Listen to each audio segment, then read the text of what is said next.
Welcome, ladies and gentlemen, to the NACE Starleague Fall 2021 League of Legends JV Tournament. I'm Mazel, joined by another animal of sorts. I've got Cubby, the literal bear man, joining me on the desk today. How you doing, friend? Doing great. Excited to sub in for Coco the Dragon. Obviously, a bummer that Cole can't be here, but Dragons, bears. yeah.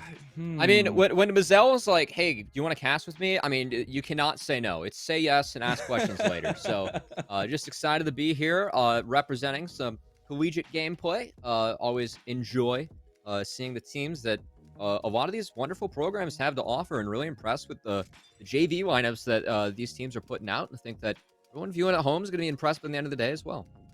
Yeah, I'm very excited. Last week we got our first double 3-game series, so I'm very excited to see what we have in store today. But we got to talk a little bit about NACE Starleague and the League of Legends tournament in general here. We are in a Swiss bracket. We're going to the 4th week here. It's getting a little topsy-turvy in those standings. It is still that 10K prize pool at the end of the lane. And I'm just really excited to see as we get further on in the season, the matchups get closer and closer. And it just becomes so intense as we get further.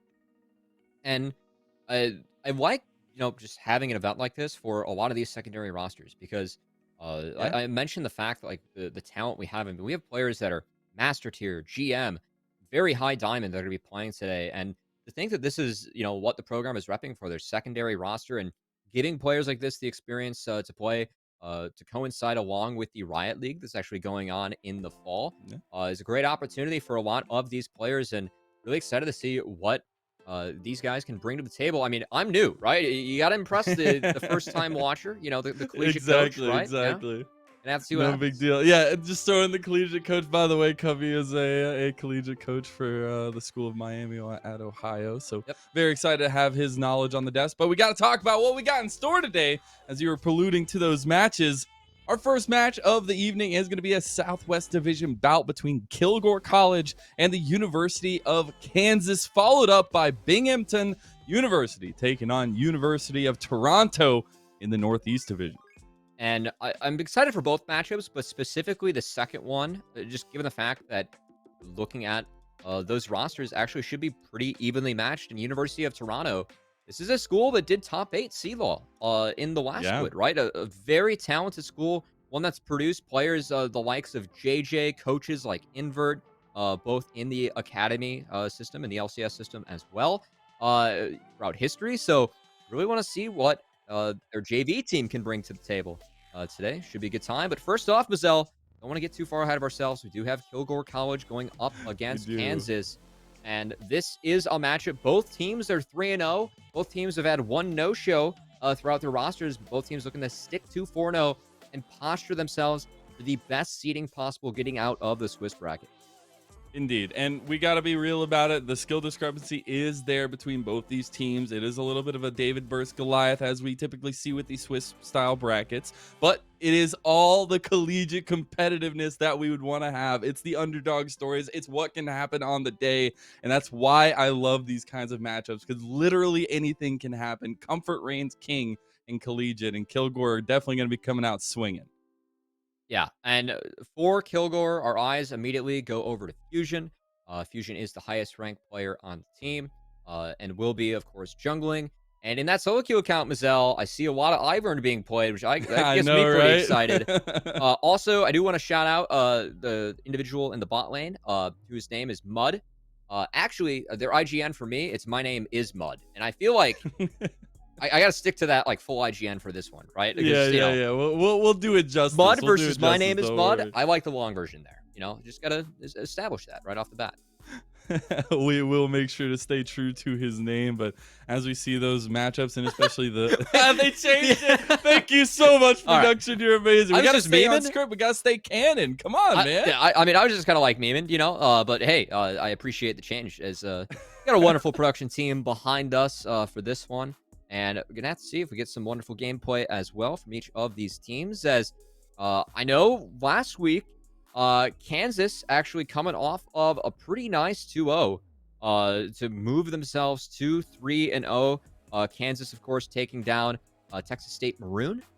So that's a nice win for them, and gonna have to see if Kansas can move to 4-0. They are the ones that are favored. And for Kilgore, they do come off of I guess gameless win, right? They did have a no show, so they Yeah. do get at least maybe a couple weeks of more practice, but no real stage game to speak of last week. So gotta wonder how that's going to affect everything here. But we already talked a little bit about Kilgore College, where we're looking, especially Fusion's need to really find advantages for himself. But on the other side, for University of Kansas, you got to look at the top side of the map. You've got to look at these solo lanes. And for Kansas, we mentioned the fact that Fusion, the Diamond 1 player, Kansas rocking 2 Master Tier players themselves. And I think it's going to make the solo lanes rather interesting. And honestly, like, one of my favorite parts about all these like collegiate events is just looking at the draft phases, because you see like these like random bans coming out for like people to one-trick things in solo queue. Like, we're expecting to see a Twitch ban. We're expecting to see an Ivern ban. Expecting to potentially see an Akshan ban. And so that said, that leaves a lot of the meta picks we're seeing at Worlds up on the table, and curious to see if any of these teams pick those up. And that's the biggest difference that you can see in these kinds of matchups, right? You get some teams who are very reliant on that comfort. Some of the more established programs going for more meta picks, what we're seeing at Worlds, what we're seeing in the competitive scene. But we already are into picks and bans. Kilgore College on the blue side, UK on that red side. Kled already banned away. And we'll see the Ivern that you had mentioned banned away by University of Kansas. Yeah, so these bans very targeted. The Kled at Sopaki, 60% win rate on the Kled and over 160 games in solo queue, sitting at that master tier rank as well. Also Twitch, groovy, not just groovy once, groovy twice. Very talented Twitch player. Kilgore want to target that one as well. And Kansas looking to get rid of a few things that they may not want to face. And I know that Ivern, whenever I see a player that has a lot of Ivern games, that's a very difficult jungler to get practice against, one that's very unique. So I think taking that off the table, a smart move, denying that one from Fusion. We will go get information on what that ban is from Kilgore College. Hopefully it was just a misban, not any mess ups or anything along those lines. We'll see what that information is going to be. But the Fiddlesticks is the final ban, University of Kansas in the first phase. Once again, targeting Fusion, targeting some of that comfort. As if anyone was staying tuned to Worlds today, we actually saw Fiddlesticks make it onto the World stage. That was pretty fun. And that said, another jungler coming out that is comfort for Fusion. It is going to be that Kayn in the jungle. It is. We did get an update. It is Vex that is the final ban by Kilgore. Akshan and Jinzhao is the double lock-in of University of Kansas to counter up that Kayn. Quick decisions coming out from Kansas and Zhao, bringing that early presence, and that Akshan as well. A lot of early mid priority for Akshan in the mid lane, as that is where we expect that to go. And that is actually a lane that I think Akshan is a very powerful laner. And not only is he a powerful laner, but once you get past that level 9 mark, where you get that stealth, it can really impact the map. He usually has first move, and he's very difficult to deal with across the rift. So I want to see if University of Kansas can use that to its fullest effect as we keep on seeing more picks come in. Looks like Jinx and a beefy frontliner in that Mundo. Yeah, a little bit of recency bias in that Mundo pick for Kilgore College on Kavana Brock, but we'll see that Jinx also some hyper-scaling late game carry potential for Kilgore College, but they've got to set themselves up nicely in the second phase. They are facing an Amumu now as the final pick in the first phase for University of Kansas. We're already getting in the second phase bans as well, Cup. Yone being targeted as the mid laner of Kilgore. Just like brothers in Yone and Yasuo, and University of Kansas, they did need some magic damage in their comp. Amumu at support might help enable some of that. I still feel like they're going to need a little bit of magic damage for themselves, as looks like Kansas still targeting a couple of the picks that they think could counter that Akshan in the mid lane, whereas a Talia being taken away from Kilgore. Wonder if they think that Kansas might be playing that one bot to get some magic damage, combining that with the Amumu. That could be rather deadly. Could be. I've been seeing obviously at Worlds the Mumu Ziggs, which is just so ridiculous in the terms of the lane pressure that you can have.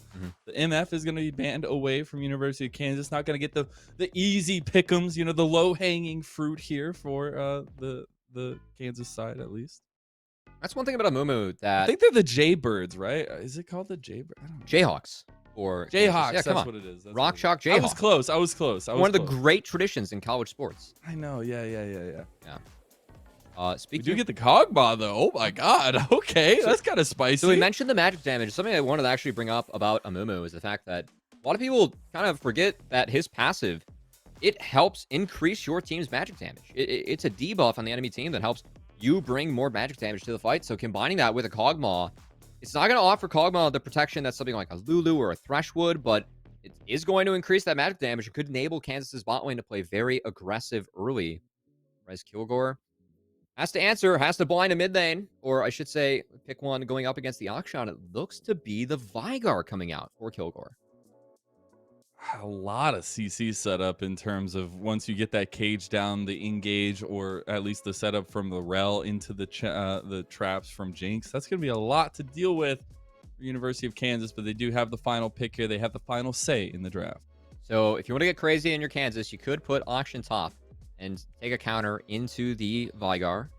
That said, it's going to be the Aatrox going into Kilgore. They see Rel, they see Mundo. They say, I think that this team needs to come into us. So we're going to utilize Aatrox to make sure that we can slow that down, benefit from all those knockups and all that healing Aatrox does bring to the table. And Mazel, we have our completed drafts. We do, and especially when we were highlighting, points of interest for both of these teams. You definitely got the tools in the right hands for University of Kansas. The amount of domination that a strong Aatrox can do in the top lane is unheard of. You have the Akshan who can pop off in the mid lane. It is now up to Kilgore College to kind of weather that storm, if you will, and try to find as many advantages on this Kayn early in the pathing that you can, but really ensure that those team fights are where you're battening down the hatches. And when it comes to battening down the hatches, Mazel, for Kilgore, I think it's going to be all about that early game because they are going to be under siege early, going up against they are. This Akshan and Xin Zhao combo for the mid jungle duo. Vigar takes some time to get off the ground, and for Kilgore, a team that's definitely walking into this one, looking at the ranks of everyone's accounts as the underdogs, can sometimes be a challenge and can catch you off guard at how powerful a team with higher ranks solo queue, their ability not only to lane, but also manipulate those wave pressures into taking more from you, looking at those jungle camps as well as Xin Zhao. I'd be really curious to see where that Xin opens up, if it's going to be pathing top to bot or bot to top, see which lane that Kansas really wants to affect, as you will have a lot of options. It is pretty much Fusion's decision on how this early game goes for Kilgore on the Kayn. And I'm very interested where they're looking to dump those resources. We said the big pressure points for Kansas are that mid and top lane. Obviously going to have a lot of influence from this Amumu on the roams if you can do so. But that Kog'Maw is going to be a late game threat that Kilgore College are going to have to be ready for. And I mean, not only do they have that late game insurance, but I mean, also just getting through all of that early game. I think the late game overall for Kilgore, if they can somehow get there, I think it's fine. I mean, you've got Vigar Jinx that buys a lot of space. Mundo is a huge brick wall that you have to get through in that front line. Obviously, the percent magic damage shred from Kog'Maw will help with that, with Mundo getting very tanky. But overall, I think that our eyes really just have to be on Kansas. And, how are they going to get the ball rolling? And then how fast can they get it rolling with their team composition? Yeah, a lot of times, when we're looking at a matchup like this, you approach both teams a little bit differently. One team, you're looking at how resilient are they? How can they find ways into a game? What can they pull away from a series like this? And if it's, a very big skill discrepancy, a little bit more harsh on the side of the Goliath, if you will, and looking at what can they do to close out games? How clean are they in the macro decisions? And especially, how do they try and win the game? Can they execute on their compositional strategies? Sometimes when it comes to these collegiate matches too, I think that one of the things that, collegiate teams kind of specialize in is running that one strategy, right? Oftentimes we see teams that have very specific styles that kind of fit whoever ends up at that school, whether it's a scholarship program or a non-scholarship program. You have to play with whatever hand you're dealt, right? And so oftentimes we see teams really perfect that one strategy to play through a certain player or play a certain style to make sure that they feel like they can get the best chance to win.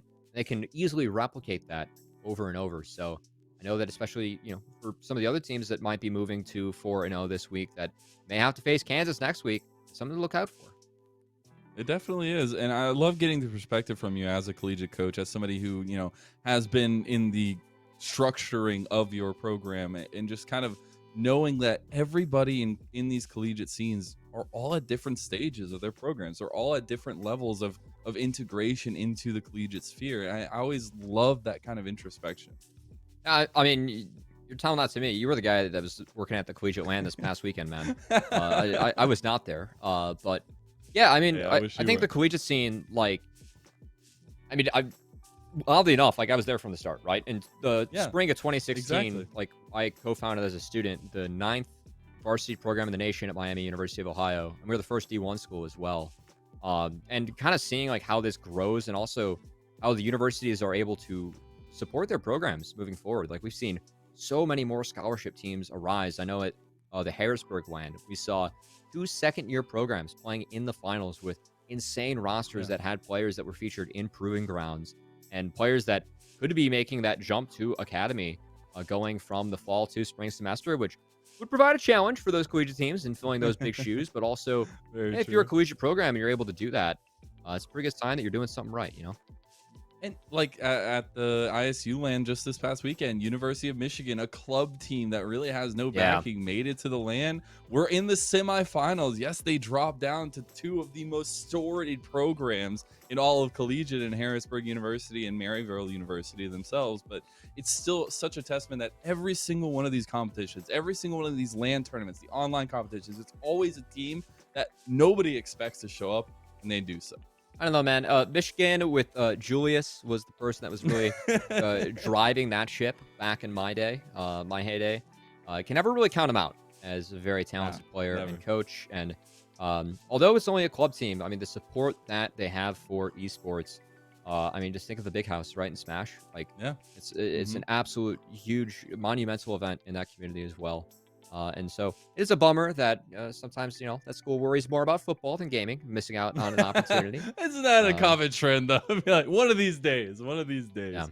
I mean, But it's a revenue sport. I get that, something that a lot of these schools can deal with. But hey, look at Kansas, right? One of the biggest basketball schools in the nation, and the fact that they have their second team that's such high ranks, the fact they're able to support it like they do, pretty impressive coming out of them. it is. It absolutely is. And that's all circling back to talking back about these two teams, right? And seeing the discrepancies that come into this, the skill discrepancies that are there, but also discrepancies in programs and seeing the direction of these programs and what they're trying to establish here, right? One of these teams is going to walk away from this Swiss bracket with a loss here, drop down, but the run is never over in this situation like this. And there's still a lot to be played. And so for me, it's always looking more so at the players themselves, how the team is coming along cohesively, and the communication is what's utmost important because you can see when communication is going wrong on the rip. But the biggest thing is trying to get all of that in line and seeing how to adapt that throughout the year, at least the finishing of this year. Yeah, this is the start of the year, right? I know that, Yeah. of course, Riot running their event in the fall. The prize, it's more of a, I guess, a primer to what the main event's going to be in the Yeah. spring. So not as much prizing in terms of like how it's supported, but I mean, honestly, like for us, I mean, our team is competing in that. The fact that we just get good competition and good practice for stage games in the fall is something that hasn't really ever been the case before. So the fact that these JV teams are getting something similar here, and having that Swiss bracket going up against more and more challenging opponents as you win, or better matches for you as you lose, it's definitely a win-win for these teams in the fall. As we all prep for the spring and try and be ready for the main event that Riot has, is obviously their prizing and the way that they support Seedall is Hmm. it's pretty wild, man. That 32 team tournament was a lot of fun this past year.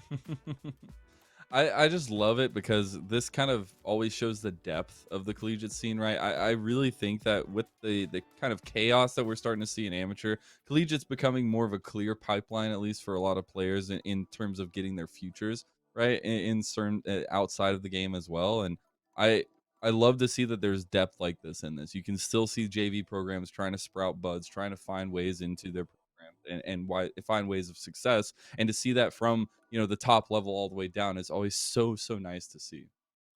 A lot of fun, and we might have more It time to talk is. about this later, but I'm getting word from production. We're only a few seconds away from getting Only. onto the Rift, and Only. so I don't want to return us to First talk game. about some of these drafts, Mazel, as Let's do so. on the red side for Kansas, I think a lot of our focus is going to be on the Akshan and these ins out early, whereas for Kilgore, I think a lot of it's, can they weather the storm? Like, can they protect Mundo from getting dove? Can Vigar get off the ground against Akshan? That's a really tough matchup where he's going to be under his turret and getting shoved in consistently. And are they going to be able to get out of the first clear and get into the 15-minute mark of this game on somewhat even footing? Or is Kansas going to overwhelm them in the early game?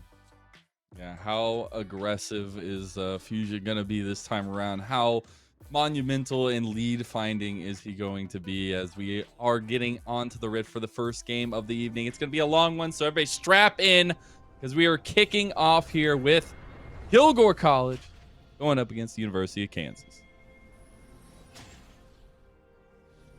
For the side of Kansas, here's we have a couple champs that might be taking Akshan's invisibility a little bit too seriously, as oh boy, might be going for an invade. Looks like Kansas is grouped up as 5 at the moment and trying to find something around the red buff. They are. This could be really interesting. I believe that we are going to be coming back to our phases quickly because we have some technical difficulties, but that's how it goes in remote broadcasting. I'll be back onto the game shortly here, but you get a little taste. We just get you started. It's a little appetizer. Spectate bugs in League of Legends never happen. I was gonna say I couldn't see, action there. No big deal. No problem. That's how things go with video games. But I'm really excited to get back on the road because it does look like we're getting that spicy potential level 1, and especially something that we've seen a trend here at least in the last couple weeks, is especially when we're talking to players after games and interviews. It's the common mindset is, even if there's skill discrepancy, even if there is this difference between the teams, no team is taking it easy. No team is saying, oh, this team is way under us, we don't need to take it seriously. They are trying to finish games quickly. They are trying to perfect their strategies in a way that is solely focused on improvement, right? And I think that's so important in these kinds of moments, that you aren't just lackadaisically going through this series. You take them seriously and you hammer it home. I mean, as I always like to say, kind of a lame coach's phrase, but I think it holds true, is if you want the results, you have to buy into the process, right? And the process is all about, going through, getting better. And whether that's you talking about, like, you're very far down the line, you're talking about big time macro stuff, how to play as a team, how to manipulate your waves and communicate in advance, or if you're more of a beginner team that's just trying to figure out, like, hey, how can I go from silver to gold, or how can I go from gold to plat?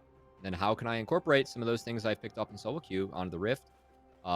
It can be a big difference and a big disparity at where teams are at. So kind of fun seeing early in the season where all these teams find themselves at as they're diving out of the Rift. And pauses have been dodged. All 10 champions I can see, as Akshan can't go invisible yet. And we're in this one. Oh man, we're finally here.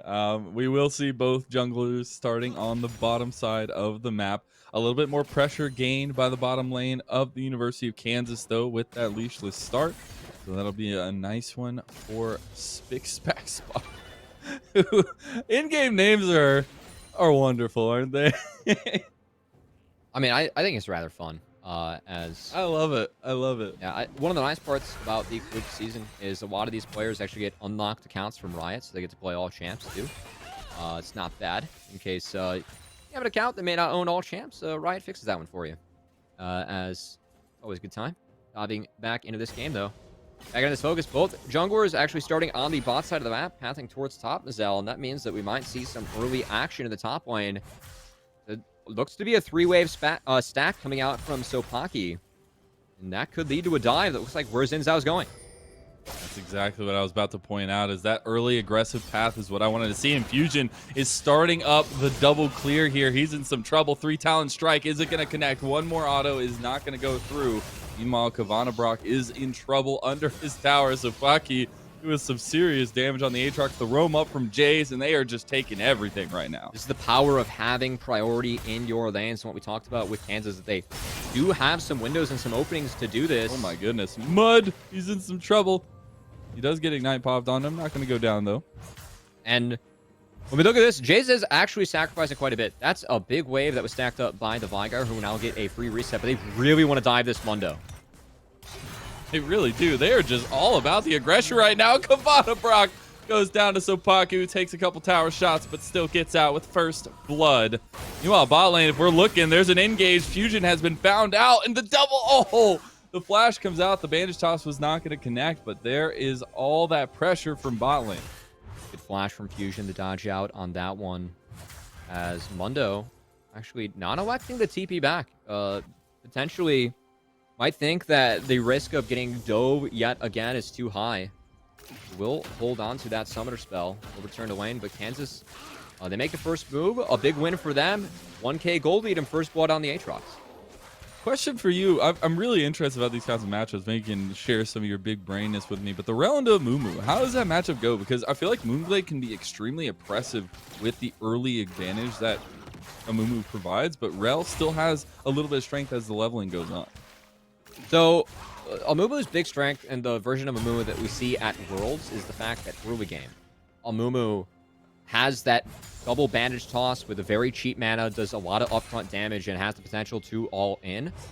This one, Amumu did see some nerfs, so that Q, more mana, less damage, actually means that Amumu kind of has to wait till 6, so I think that Rel does have some early prio, but that said, I have to slow down because Mundo, Flash has been burned, Mundo's at below half HP and looks to be risk of getting dove again, and now Vigar, Oh, he's in trouble. He's not level 6. Flash is gonna be burned. Bot lane, Flash is also burned by Lifebound Gamer.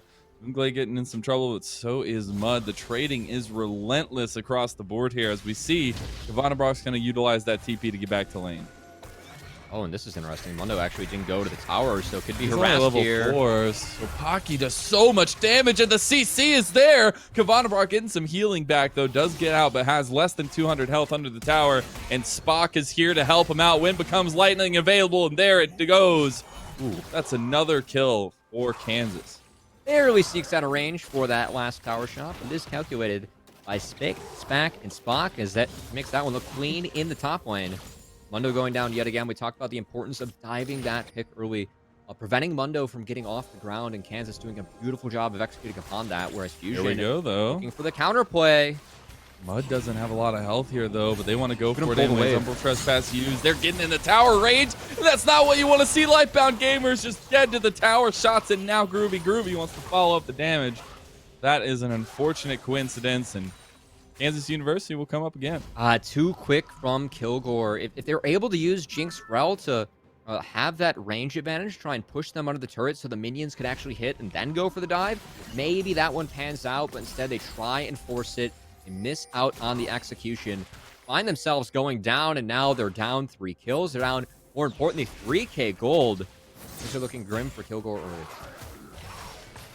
A little bit of advantage gained by University of Kansas, and that's exactly what we were trying to set up before in the draft and in the in-between when we were waiting for spectator delays.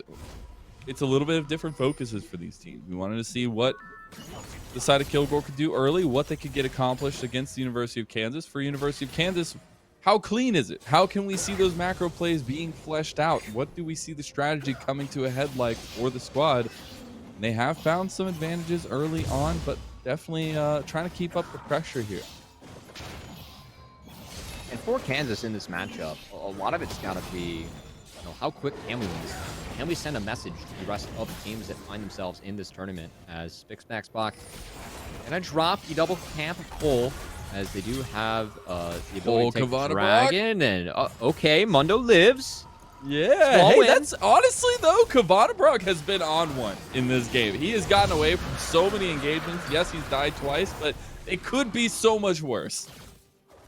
I mean, it's still pretty bad, to be fair. We're down 40 creeps, but I think it's about to get worse in the bot lane. Yeah, it is. Mud's in some trouble. Does have the shield. No, it's not enough. Spock gets another kill. The root is not there in time, and Moonglade has the CC to get Groovy another kill. Spock continues to get involved across the rift. There's 3 of them. They're just all over the place, Cubby. 2-0 and Sue on the Xin Zhao talked about the fact that does have some early priority into the Kayn and Fusion.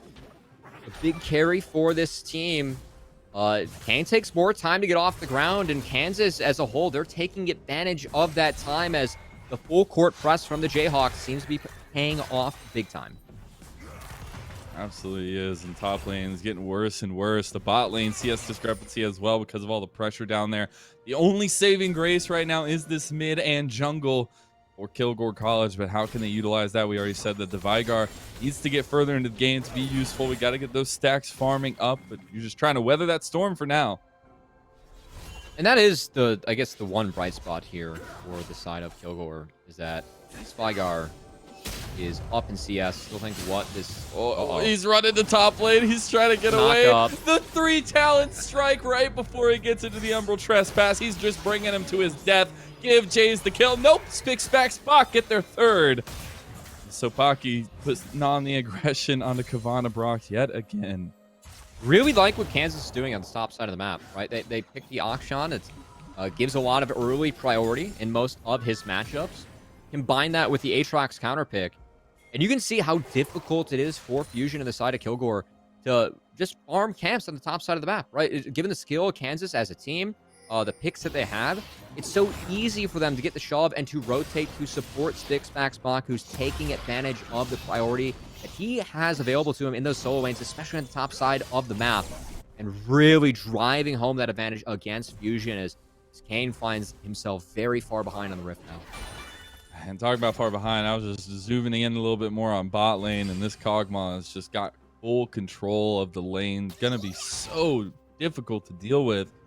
And Mud Lifebound Gamer can really just not get onto the lane, get into the wave at all. The lane state is just in a really rough spot. But now we have Rift Herald available for Spock. See where he wants to utilize that. I'm guessing it's going to be top lane because this bot lane doesn't need any help. I don't know if any lanes need help from Kansas. I mean, we just use it in the jungle. It's fine. I mean, yeah, we expected this matchup to be slightly one-sided. Of course, Kilgore, highest ranked player is one Diamond 1 player, the Camp of Fusion, whereas everyone else hanging around silver. And Kansas. Yeah. If Fusion actually flashed that to try to block the shot. Yeah. Kansas on the flip side, their lowest ranked player is Diamond 2.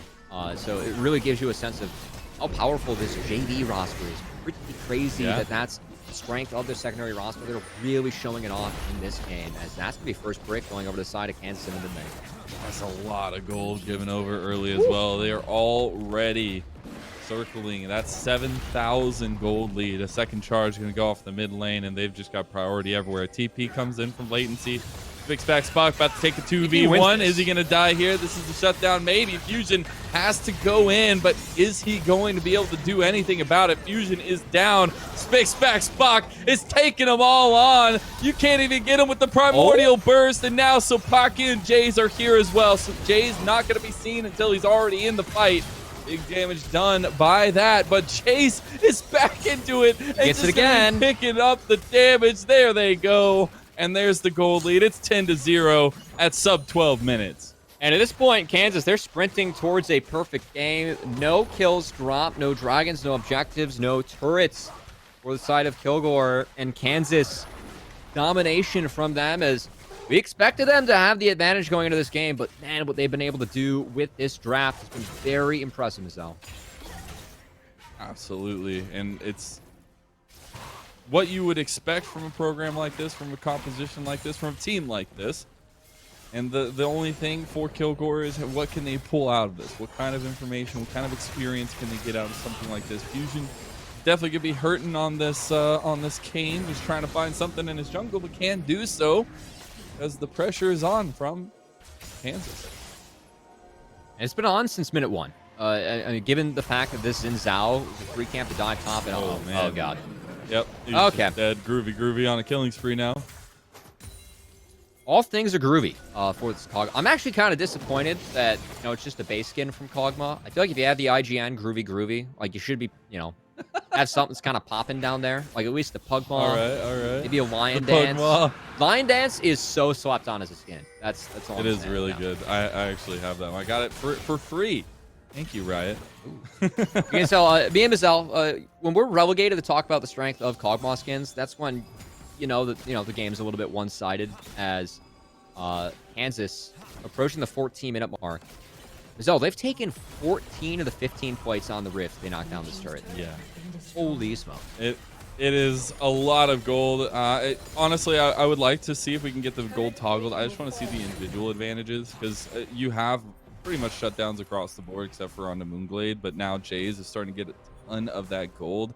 And yeah, you just see the difference. It's almost double in every category here. It's really rough to kind of come back from anything like this. But I think that when you're looking at the next steps for Kilgore, it's really thinking of like, how can you reapproach going into game 2? Because you're already over 10,000 gold and deficit sub 15 minutes. So what can you get? What were the positives for you in this game? And what can you try to come into game 2 with a revitalized kind of strategy? I mean, I think the positives for Kilgore is that they got to play against like this team again for this game. True. Right? Like, very true. If you're a team, we might talk about this more. Like, there still is a best of 3 to be played, but you're going up against very talented players in the side of Kansas, so it's really just what you're going to have to pick up. Speaking of picking up, Groovy is going to pick up the double buffs off that kill. Nice snipe coming out from the Cogball. As Kansas, no signs of slowing down in this one, Michelle. No signs indeed. The split pushing continues. The gold lead continues to mount as well. Two tier 2s getting aggressed on in top and bot lane. Already onto the inhib tower in mid lane is Kansas. So we'll see if they want to continue into the side lanes here. Try and take one of these inhibs early. There's really no objectives to speak of just yet. 3 minutes for a dragon, 5 for the next Baron. I guess there will be another Rift Herald coming up here quickly. The biggest focus is how can you crack this base as the Jayhawk? I think you got to use Shelly's sister. I think that's how you crack it. At this point, I feel like the perfect game for them has to be capped off with a dancing Kelly. We did. I want to say we've been looking for the dancing Rift Heralds. I think we actually did get one. I can't remember off the top of my head. You know, as a freelancer, things kind of come and go in my brain. There's a lot going on, but it is. I think we've gotten it. Maybe production. There was almost one at Worlds. We got really close in the playing stage, and I'm sure that casting the LPL this split, you would have had to have had one as well. Pretty one-sided game. Again, freelancer brain, but yes, probably. Okay. We will see that next setup here for University of Kansas into this bot side, trying to crack this tier 2. I was wondering how long we're going to continue to see the split pushing going for them, how many bodies they're going to try to put into each lane. Looks like they were going to try to put some bodies down in the bot lane, but since the Rift Herald spawns, picks back Spock, just going to pick up that resource. Going to try and use Kelly to break open the base, as that is the last step here for Kansas. That inner turret in the bot lane. Not a lot of HP left on that one for the side of Kilgore. And Kilgore, and really at this point, it needs to be a miracle pick coming off the back of maybe some sort of Rel Vigar combo with Jinx. Maybe they're able to one-shot someone, get some shutdowns, and reset the map from there. But it is a pretty tough task for them with the rest of this one. Oh, Fusion. He's gonna get it. The little cat emo. He's like, sad kitty, you're taking my wolves. I mean, he got him back. Who's the sad kitty after that? True. He smote him. Just baiting him with the sad kitty. He got the smite down. It's all good. That said, most of his other camps are at... He's been keeping up in farm, though. That's what I can appreciate. It's a lot, them being pressed into the base, so they get a little bit more minions to feed off of, but not too shabby. One of the only ones to be able to do so in the game. And now, I mean, my eyes right now, Mazel, they go over to the side of Spixback. This has to be a dancing Rift Herald. I mean, does Rift Herald get dropped here? Is that going to be the play here? He's still got 3/4. Yeah, here we go. Okay, he's going to utilize it. All right. He's not going to go for the full meme with the dancing Rift Herald, but I can appreciate that one. The tower is the focus. Groovy is off the side. Crescent is going to come out. And there's the CC from the Curse of the Sad Mummy. And the gold lead from Sopaki is super big right now. The health bars are too fat, and it's just too much. The siege not going to be there, though, as they have to wait for the minions. But Groovy is barreling down mid lane, and they've got to get backs off. They've got to get some sort of defense. Not ideal without the Cogmaw there, but Groovy did go for the weight reset, and it's now at the party hitting that mid inhibitor turret as the health bar... We're seeing if we go for a perfect game at this point. Yeah, I mean, the health bar advantage, it's too much for the side of Kansas. Looks like we have Kilgore at least seeding this, but they want to defend that bot inhibitor. Do we see it engage? Fusion wanted to try to get something here. There goes the first bandage toss. Sopaki is there, but can't hit the sweet spots. Moonglade in some trouble. They don't want to give up any kills here. Sopaki forced to run away. Groovy putting in some serious work with the bio-arcane artillery. Nobody dies just yet, and it looks like University of Kansas is going to back off for this dragon. Hey, they at least deter them from that push. It's still a monumental lead for Kansas, but that's the first time we've seen Kilgore be able to push him out. I think Kansas not exactly getting perfect with those resets there. Splitting up the reset from Groovy and the rest of their team attacking that bot inhibitor. So it may be something they can talk about the post-game, something they can clean up a little bit. But that said, all things looking rather sunshine and smiles on the side of Kansas as the Jayhawks take their third dragon, now put themselves on Soul Point, and the full court press from them, still keeping Kilgore in their base. All the resets coming off, all the gold being spent, and second item completed for Groovy. And those team fights are going to get worse and worse. Honestly, at this point, with the gold lead, you're hovering around 17,000 gold in the lead. You can probably just take a 5v5 fight and force it on them, but they're going to play it by the map. They're going to play it by the books. They're just taking everything they can get, Cubby.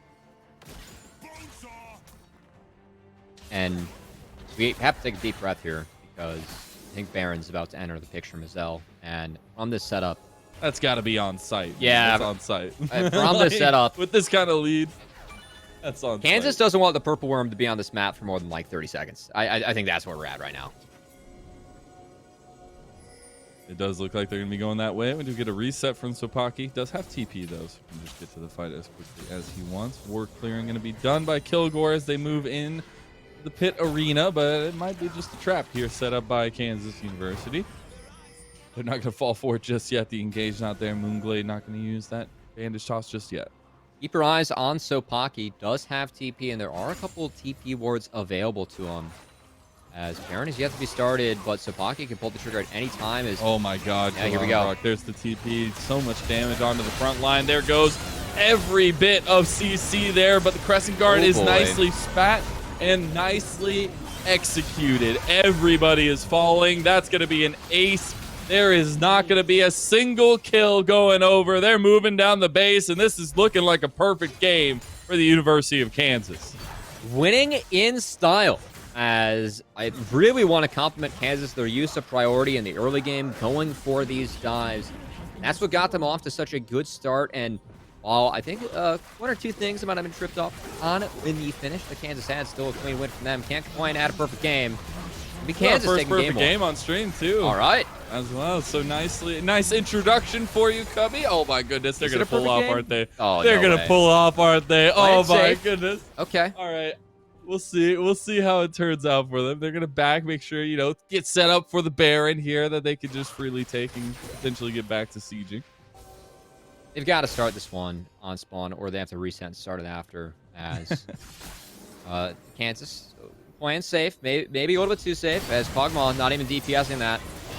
I guess they just want Kog'Maw to kind of chill. 20,000 gold in the lead. Yeah. I mean, that's the only information that we have, but you get the privilege to do things like this when this game's like out. You do. Like adding a couple extra cherries on top of the sundae.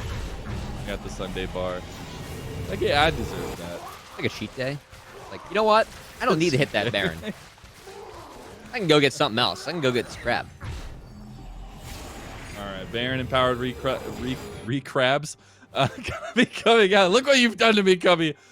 I don't know. Recall's coming out here for University of Kansas. Back onto the map, back into the siege. Actually, back into the jungle camps because they want to just keep farming up. But the push is going to come as Baron will be very, very nice for the siege that they're going to be putting on. And this should be what breaks the camel's back here in this game one for Kansas, as a 20k gold lead in a 23-minute game. Not too shabby. Shabby indeed. Here comes the 5v5. Sopaki just pops his ulti immediately, just doing so much damage with the sweet spots. Does get caught up in the cage. The Moonglade execution is needed here if they want to get the full engage. Curse of Sad Mummy is available. They don't even need to use any abilities. Here it goes. Game number 1. University of Kansas come on out on top in a perfect game. Rock Chalk Jayhawk, baby, as that's a nice game 1 win from Kansas. And the Jayhawks, not a lot to talk about after that one. I assume we might see a side swap coming in. Maybe Kilgore has a couple better answers on red side, but They drafted that early mid-jungle duo. They got the counter pick top, and they really dominated that top side of the map. Really good laning and good play with priority coming out from Kansas in game 1. It was indeed, and the bounce back needed for Kilgore is going to have to be there. Find something that you feel comfortable with going into game number 2, and hope it doesn't get banned out by the University of Kansas. We'll be right back after a short little break. Game 2 starting soon.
Welcome back, everyone. We are here at the NACE Starleague Fall 2021 League of Legends JV tournament. We are into a best of 3 between Kilgore College and University of Kansas.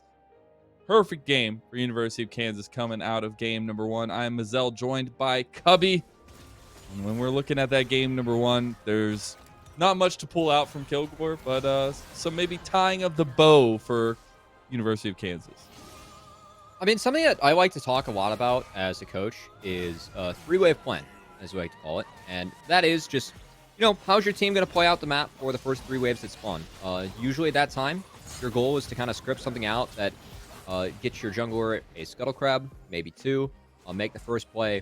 I love the 3-wave play, 3-wave plan that we saw from Kansas that game. The fact that they just did 3 camps on the bot side, they were able to get off and effectively dive top. They rinsed and repeat that time as well to get the Mundo really critically far behind. And then from there, Spock just was able to get involved everywhere across the map, and all things sunny side up here for Kansas.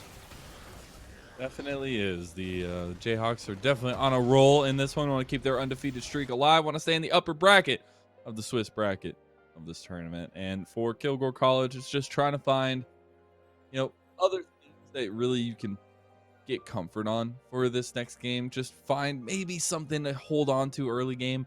The Kane in situations like this is really rough to play because if you get behind, you get so far behind. And yes, he was able to keep up and farm, but it just lacked in pressure around the map. So now that we're going into draft number 2, really want to see those kinds of differences. Kilgore College still on the blue side, University of Kansas on the red. Well, that's the first change coming out. No Xin Zhao for the side of Kansas, and I have to say it's a good call. That was a big problem. Kansas's ability to use priority to find themselves good states on the map, I think, is something that really caught Kilgore off guard, and is something that I think catches a lot of teams off guard at this level, and might be like one of the shock factors of playing a team with the individual talent that Kansas has, is their ability to find priority in lanes and how they're able to snowball that in the leads elsewhere is something that is a really big difference in team play. From lower elos to high elos, and definitely got the best of Kilgore in that last one. Definitely did. We already see a lot of pieces coming off from that last game. Decled has to be a ban coming out from Kilgore, as it was in game number 1, but the Amumu joining the ban table for Kilgore. On Kansas's side, they ban out that Blitzcrank on top of the Ivern and the Fiddlesticks to round it out. And Kilgore essentially have a first pick. Vex is still up. And Akshan was first pick for Kilgore. Yeah. So this is, kind of like that 4th ban. A little bit of a deny coming out from Kilgore, as Kilgore want to make sure that, they might be able to emulate some of the priority that Akshan was able to find. And also, this is a deny pick from Jays, as the Akshan, his most played in his Master Tier solo queue account. And oh boy, Zell, Oh we no. might be seeing some of the dark tech from Worlds get practice here by the side of Kansas, as it is the cat on a book being taken here with the misfortune. With the misfortune, that's interesting. Usually, I mean, obviously, final chapter is really nicely done, paired up with the bullet time. I usually like to see the more heavy initiation style go with the bullet time, a little bit more of that full on engage. But the full on engage is going to be on the side of Kilgore as they lock in the rel. And for Kilgore, it's all about playing aggressive, playing off that timer. And I do like the Tristan in a row, right? If you want to go in, try and harass that MF early, might be able to set up a level 1 around that bot win as well, where you do win. That said, Yumi MF are going to have 3 combat summoners against your 2. That is a little bit difficult to deal with. And we're going to have to see what else Kansas is going to throw at them, as Oh, goodness. it looks like Yep. University of Kansas, the rock chalk Jayhawk phrase. We need the rock for it. Oh, Now, no. all we need is, like, I think Team Spirit Anivia. It's got, like, the Kansas colors. It's a bird. Maybe in It's his a ear. bird. Yeah. Where's the chalk come from? So, I don't know the exact phrase, but it's actually one of the coolest traditions in all of sports, honestly, is the rock chalk Jayhawk. So it's like a chant they do before the Kansas basketball games. I like it. Like the entire arena goes silent. There's like a tradition they do. They've been doing it for, I think, over 100 years. It's a big part insane. about being on campus at Kansas. So I swear I didn't go there. I'm a big fan of college basketball, and Yeah. it's the bird hovers. Oh my God! No, don't let him be No, right about it's, this. All right, it's really good I'm in the gonna auction. take- It's I'm gonna actually really good in the take away- auction. Yeah. Yeah, that would be funny. I Ooh, was okay. expecting the Talon when I saw the Yumi locked in. I just feel like that combo is so scary if it gets the ball rolling. I want to go through the bans really quick though, as the second phase of bans for Kilgore was the Yon and the Kazakhs. On the other side, it was the Kane from last game. All right, University of Kansas showing a little respect over there, and the Karthus also banned away. Mundo being taken yet again. It is actually Yeah, pretty good up I don't there. want to say it's like I mean, an died only a okay couple matchup times. in the Malphite, but it's better in the Malphite than it is in the Aatrox. So it I'm seems just to be the very combo. worried for the double ADCs in a Malphite in the game. Like the fact, I mean, I guess That's Aishan true. is more of marksman style, but I just feel like you got the point and click to make their lives miserable. There is a lack of magic damage, and Oh, Yasuo is a great counter into marksman if you are able to pilot it correctly in the mid lane.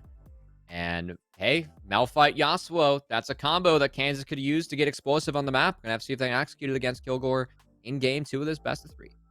We do get the Nunu change up a little bit here for Kilgore College, a little bit of a different momentum style, I feel like, from the Kane, a little bit more aggressive possibilities in the early game as well, with some more sustain on the Nunu side of things. But I'm really looking at that double ADC comp, and the execution bar is going to be high for Kilgore in the early game. And when I said that Kilgore needs to get the ball rolling against Yumi, I didn't think they'd take it that literally and actually lock in the Nunu. But hey, I appreciate and respect it. And I mean, for the side of Kilgore, I think that Nunu is a great cheese pick. Like, at this point, Kilgore is pretty individually outmatched. I think that's pretty fair to say after looking at the accounts and also watching game 1 for the tape. So why not throw a couple wrenches in the system and try and catch Kansas off guard? Nunu is definitely a champion that can do that. In the hands of Fusion, could be an opportunity for Kilgore to at least find some sort of early footing and early lead on the Rift, something that they just were not able to do in that last game. And something else is I was talking a little bit about execution for Kilgore. The bar of execution is also there on the side of University of Kansas, right? When you pick a wombo combo like this with some interlaying pieces of like the Talon, the Yasuo, you have to be able to press your buttons at the right time. You have to be able to set up at the right time. And we've seen so many times before where, misfortune compositions don't set up right for the bullet times. There's never really that communication kind of goes awry. And that's what I'm looking at for University of Kansas, to really put a hammer home on this series and be able to pull off a composition like this where they have multiple different ways of playing the game. Yeah, and something that I would actually like to see from Kansas too is, I know that they just had a perfect game, but it's also, cleaning up some of those macro mistakes, like splitting recalls, like not getting lazy when it comes to wrapping up these games, because that's something that Kansas as this JV roster as they move further into this tournament, as they face better teams. Something that will be punished, as I think it's safe to say that they're not going to find many other leads like they had in game one in this tournament. That was a pretty absurd lead. Watch them It have a bigger was. one in game two. No, I said that too. Yeah, you Just definitely wait for it. cast a curse about 100% Yeah, right I mean, there. it's cast curse myself, really, but yeah. That's the next level of caster cursing. Caster curses himself.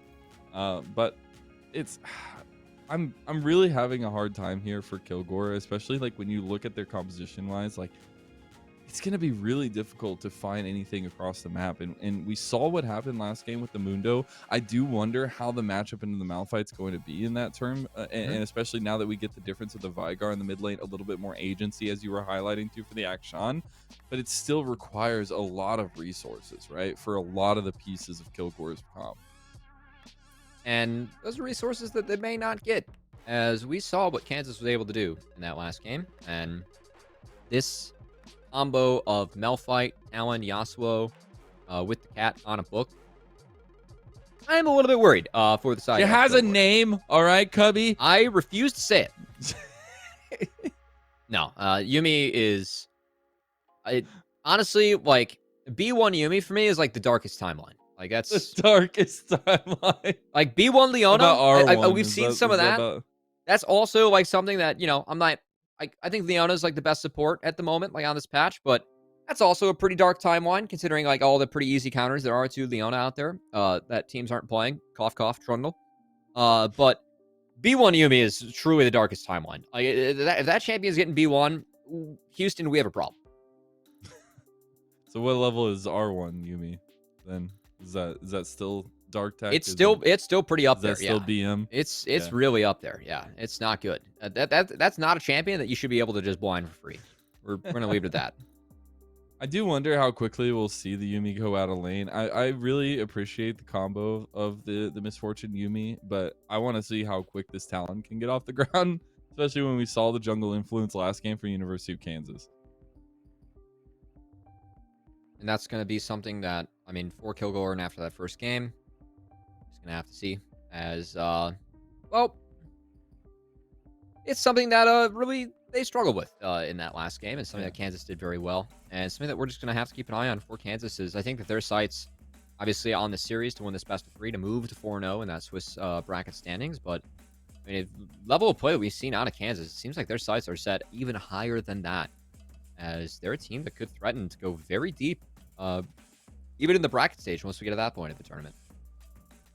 And that's what I love is like the fact that Swiss bracket itself presents so many of these cool interactions with teams, but the fact that we also know that we're getting the best of the best matchups as we go through it. And right, these early weeks are rough. There are some matchups that are very one-sided, but the fact that you can get further on, you get those tense matchups, and the fact that, from this series, Kilgore College are going to get a much fairer matchup for themselves in next week, and it progresses like that. And so even if you do have these kinds of moments, it still all circles back to what we were talking about earlier, where how much experience, how much information can you pull off this? What can you learn about the way that your team works to come out successful even in losses like these?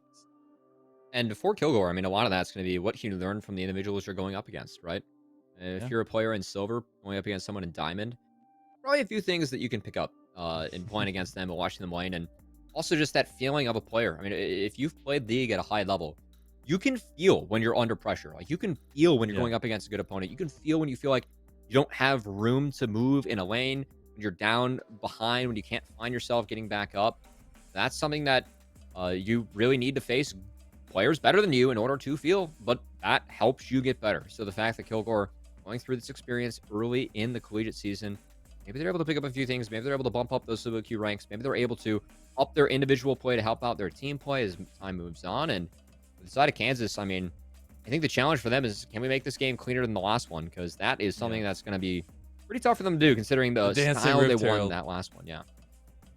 And that's the thing for me is like, that's the biggest difference. I know we're going to zoom in on the University of Kansas a little bit here, at least where I'm going with this one, but that's the difference between a good team and a great team, is how quick you can cross those T's, dot those I's in an efficient manner, utilize the time on the rift to your utmost advantage. And honestly, I know it's saying something. Maybe I'm a little spoiled. But not being able to finish the game under 20 minutes with a 20K gold lead, I would like to see University of Kansas step it up to the next level. Come on, man. All right. Taking some time there, taking some, walking through the bushes for them occasionally, taking some extra minions. I want to see that kind of decisiveness come through for Kansas. Mazzel's taking the approach of like good teams win, great teams cover. It's like Bama against like a non D1 school, something like that. I feel like that's kind of like where you're going with this line of thought here, Mazzel.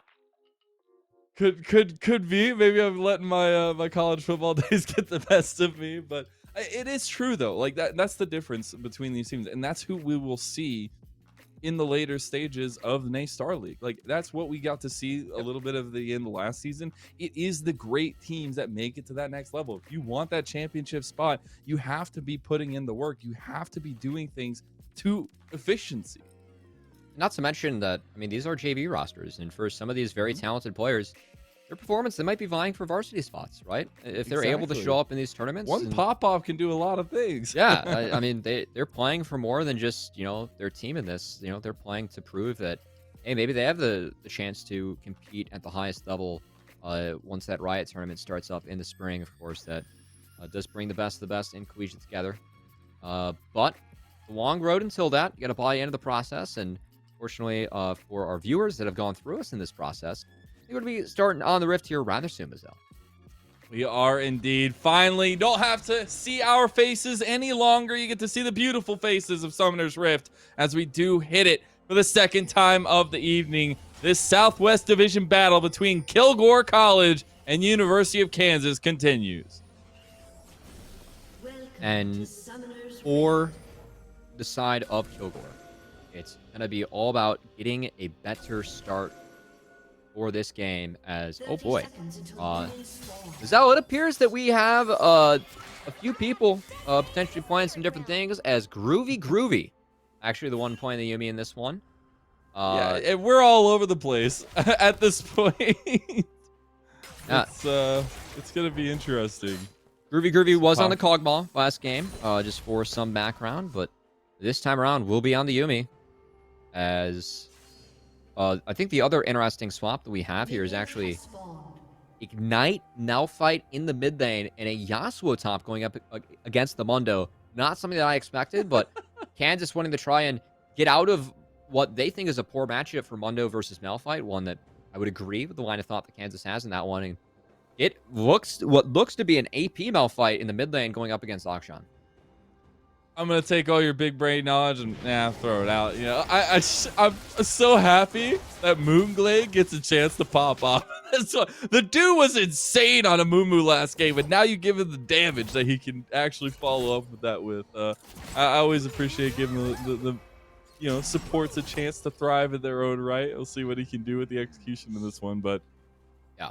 It's a little bit interesting for University of Kansas. Just some good teamwork coming out from both of these guys, right? It's Moonglade had Groovy's back on the Amumu in the last one, and this time Groovy is just going to sit on Moonglade's back for this game, as it is a Yumi on Misfortune, a very powerful combo that we have. Likely ADC just gets to sit there, not touch his keyboard. Uh-oh. Like to see Sopaki weaving in those autos on the Yasuo. Good mechanics coming out before you get out those Qs. Trying to min-max all that damage that you can have on this very highly intensive champion. Whereas meanwhile, at least for the side of Kilgore, they have priority in a lane. Latency actually able to get some shove into the Malphite. Might be able to help Nunu get some sort of full clear in and not get stopped in the early game. As last game, keep in mind, that early invade coming in from Spix back Spock really got the tone, really got the game started for Kansas on the right side. He did, and looking for some more of that influence on this Talon. Specifically, where that first gank is going to come off, you do see both junglers pathing a little bit more down towards this bot side of the map. With it looks like actually Fusion going for the full clear at this point, where Spixback Spock skipping the Krugs as is normal at this stage in the meta. And you can see the bot lane of Kilgore. They think the Talon is going to be on the bot side of the map, so they're going to drop the defensive trinket. And both junglers meeting up to grab. Latency is going in biz, getting into the be able to win this thick of things here. Yeah, it looks like Fusion is going to be able to make the first move. Yeah, so Crab for Nunu. Not a bad start. We're going to have to see if Fusion decides to contest that next one on the top side of the Rift. It'd be more difficult given the fact he's Yasuo going can for move, it. but ball's rolling, baby. For it. I like it. Maybe just going on to Jace here. Just to get a little bit of damage done. We'll see the swing used from latency. Here comes Fusion into the Scuttle fight. Does look like actually Spixpax Box going to move into the jungle because Sopaki is going to move in from that very pushed up top side of the map. The Scuttle Crab was already taken, and it does mean that Fusion is going to have to go back towards the bot side because no camps are remaining. And Spixpax Box going to learn of the fact that the Wolves are already taken. No invade to be had, no kill to be found. Both teams going to be returning to their camps as a much slower start to this game as well, but still the individual landing prowess of the side of Kansas still seems to be bearing fruit as they find themselves with a big lead in both side lanes. Yeah, it's a little bit rough to deal with early. Is that just the aggression that can be done in the lanes and the CS differentials that we saw in last game. Definitely getting a little bit out in front of Kilgore College, but back going to be stopped there. Oh, Ivana Brock, sorry. Gonna be able to stop the early back from Spixpax Box. So nicely timed there, nicely spotted out. And for Kilgore, I mean, this game, given the team comps that both of these colleges went with, this game really doesn't get any better for the side of Kilgore than it does early. This Nunu will be in trouble as things go on the double marksman into Malphite, AP Malphite be that. Might be difficult to execute. And I'd like to see Fusion kind of realizing that, going for an early play on the MF. And find it as well. Ooh, no, still found it. Gank. A lot of damage done, but Connect. Lifebound Gamer is not gonna. Oh no, he doesn't hit the snowball, but it's still gonna be first blood for Fusion. Now he needs to get away, but Sopaki is here, does have the wave to dash through. Does he want to go for it with Groovy on toe? Oh yeah. Looks like it here. Wind is not gonna be there. The knockup is there. He is level 6. I'm going to pull the trigger in fear of the response. But Kilgore, that's revitalization, baby. 1 kill in the game. First blood as well. That first kill of the series for Kilgore is they are on the board, evening up the gold in this one. And Mazo, we talked about that Nunu, the fact that you are able to throw a couple curveballs, in this case, a couple snowballs at the side of Kansas, maybe catch them off guard. It's a nice gank coming out from Fusion as does pick up that kill and let's get the rest of his team off to some sort of footing in this game and in this series. Expect Spock potentially looking at the first dragon here if he wants to. A little bit of priority on bot lane. Now that Sopaki stayed down there. We do get Moonglade up towards the top side. Maybe this is the official unlocking point of Groovy. He's going to meet up with Spixpax Spock. But I wonder how much priority we do see over that dragon early on. It is just the Mountain Dragon that starts off.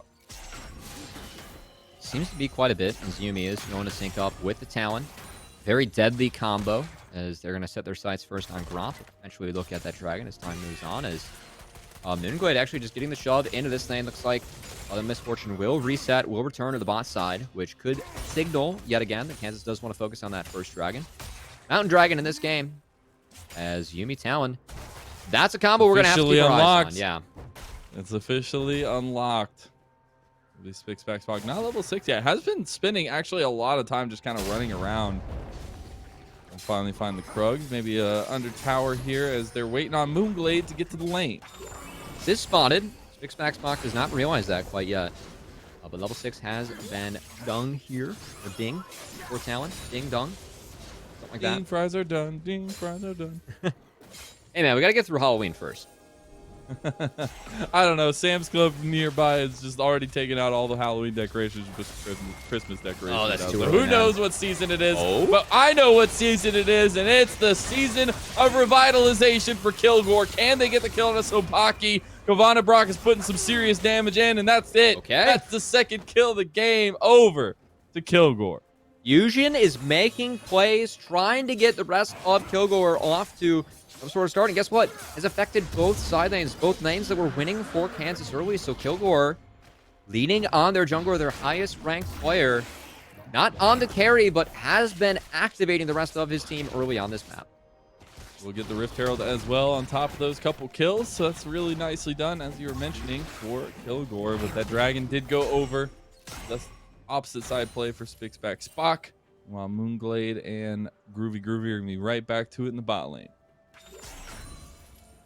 And it looks like Moonglade just getting a little bit of a freeze going. Threatening my name is Mud from walking up, as that Tristana will always be shoving out. And unfortunately, the Tristana is down early, as not quite able to pressure that Yuumi as much as the side of Kilgore would have liked, as Kansas are going to return to the lanes. And for Kansas, considering this team, being even gold here at the 9-minute mark is not a great start for them. No, it is not, especially comparatively to last game. We already had so much kills, so much gold in the pockets of University of Kansas. This time not the same.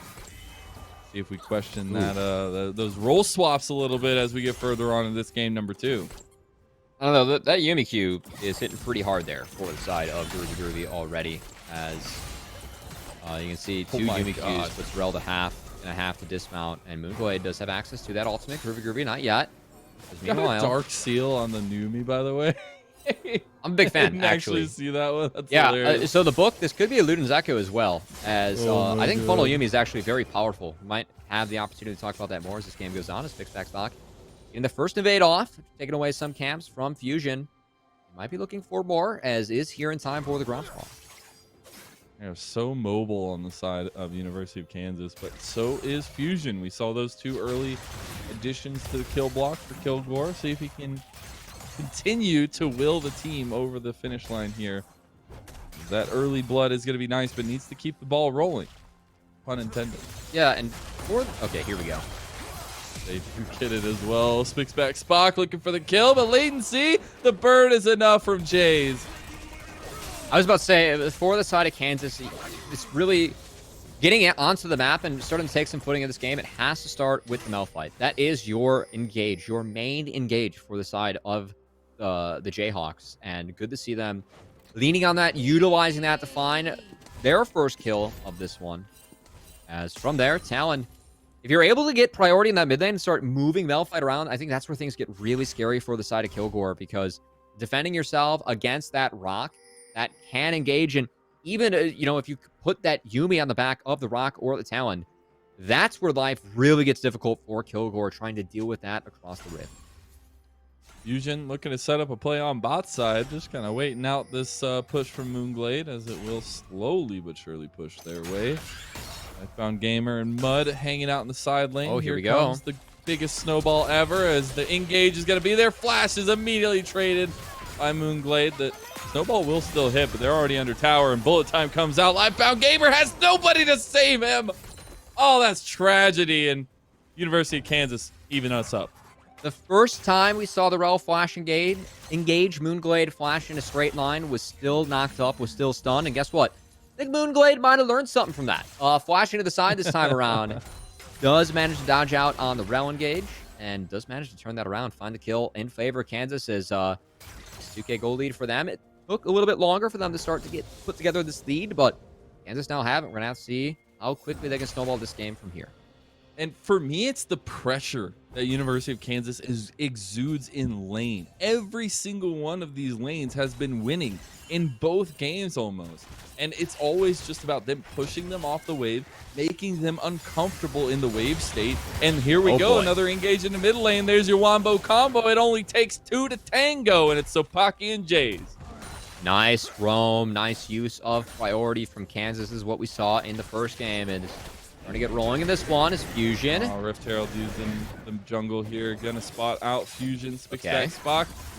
Make it known. He's getting the damage already off of the Rift Herald, and that's just unfortunate placement for Fusion. Had to go ahead and utilize that one. Rift Herald gonna be no use at this point. Bit of a mistake coming out from the side of Fusion and Kilgore there. I think he was just trying to pop the sweeper to find talent. And accidentally popped Rift Herald instead. As Fusion will return to the camps, trying to keep up, but this is where talent gets really scary in the game. As Gore Drinker, don't that item fool you. Talon still has one-shot potential on the squishies, even with the Gore Drinker. And Spixback Spock trying to make Mundo look rather squishy here, as has made his way up from the top lane and might be looking for a dive. Spixback Spock right across the wall here. There comes the damage from Sopaki. Taking the tower, though, to get away, as Cabana Brock now taking the advantage to go aggressive Baki does have some healing potentially here for himself. Monobrock is very, very healthy at this point, and the minions are starting to do some serious damage to Sobaki. I don't know if you want to do this necessarily. They're playing with fire here at University of Kansas. He doesn't get over the side, but Kavana Brock is taking the wave.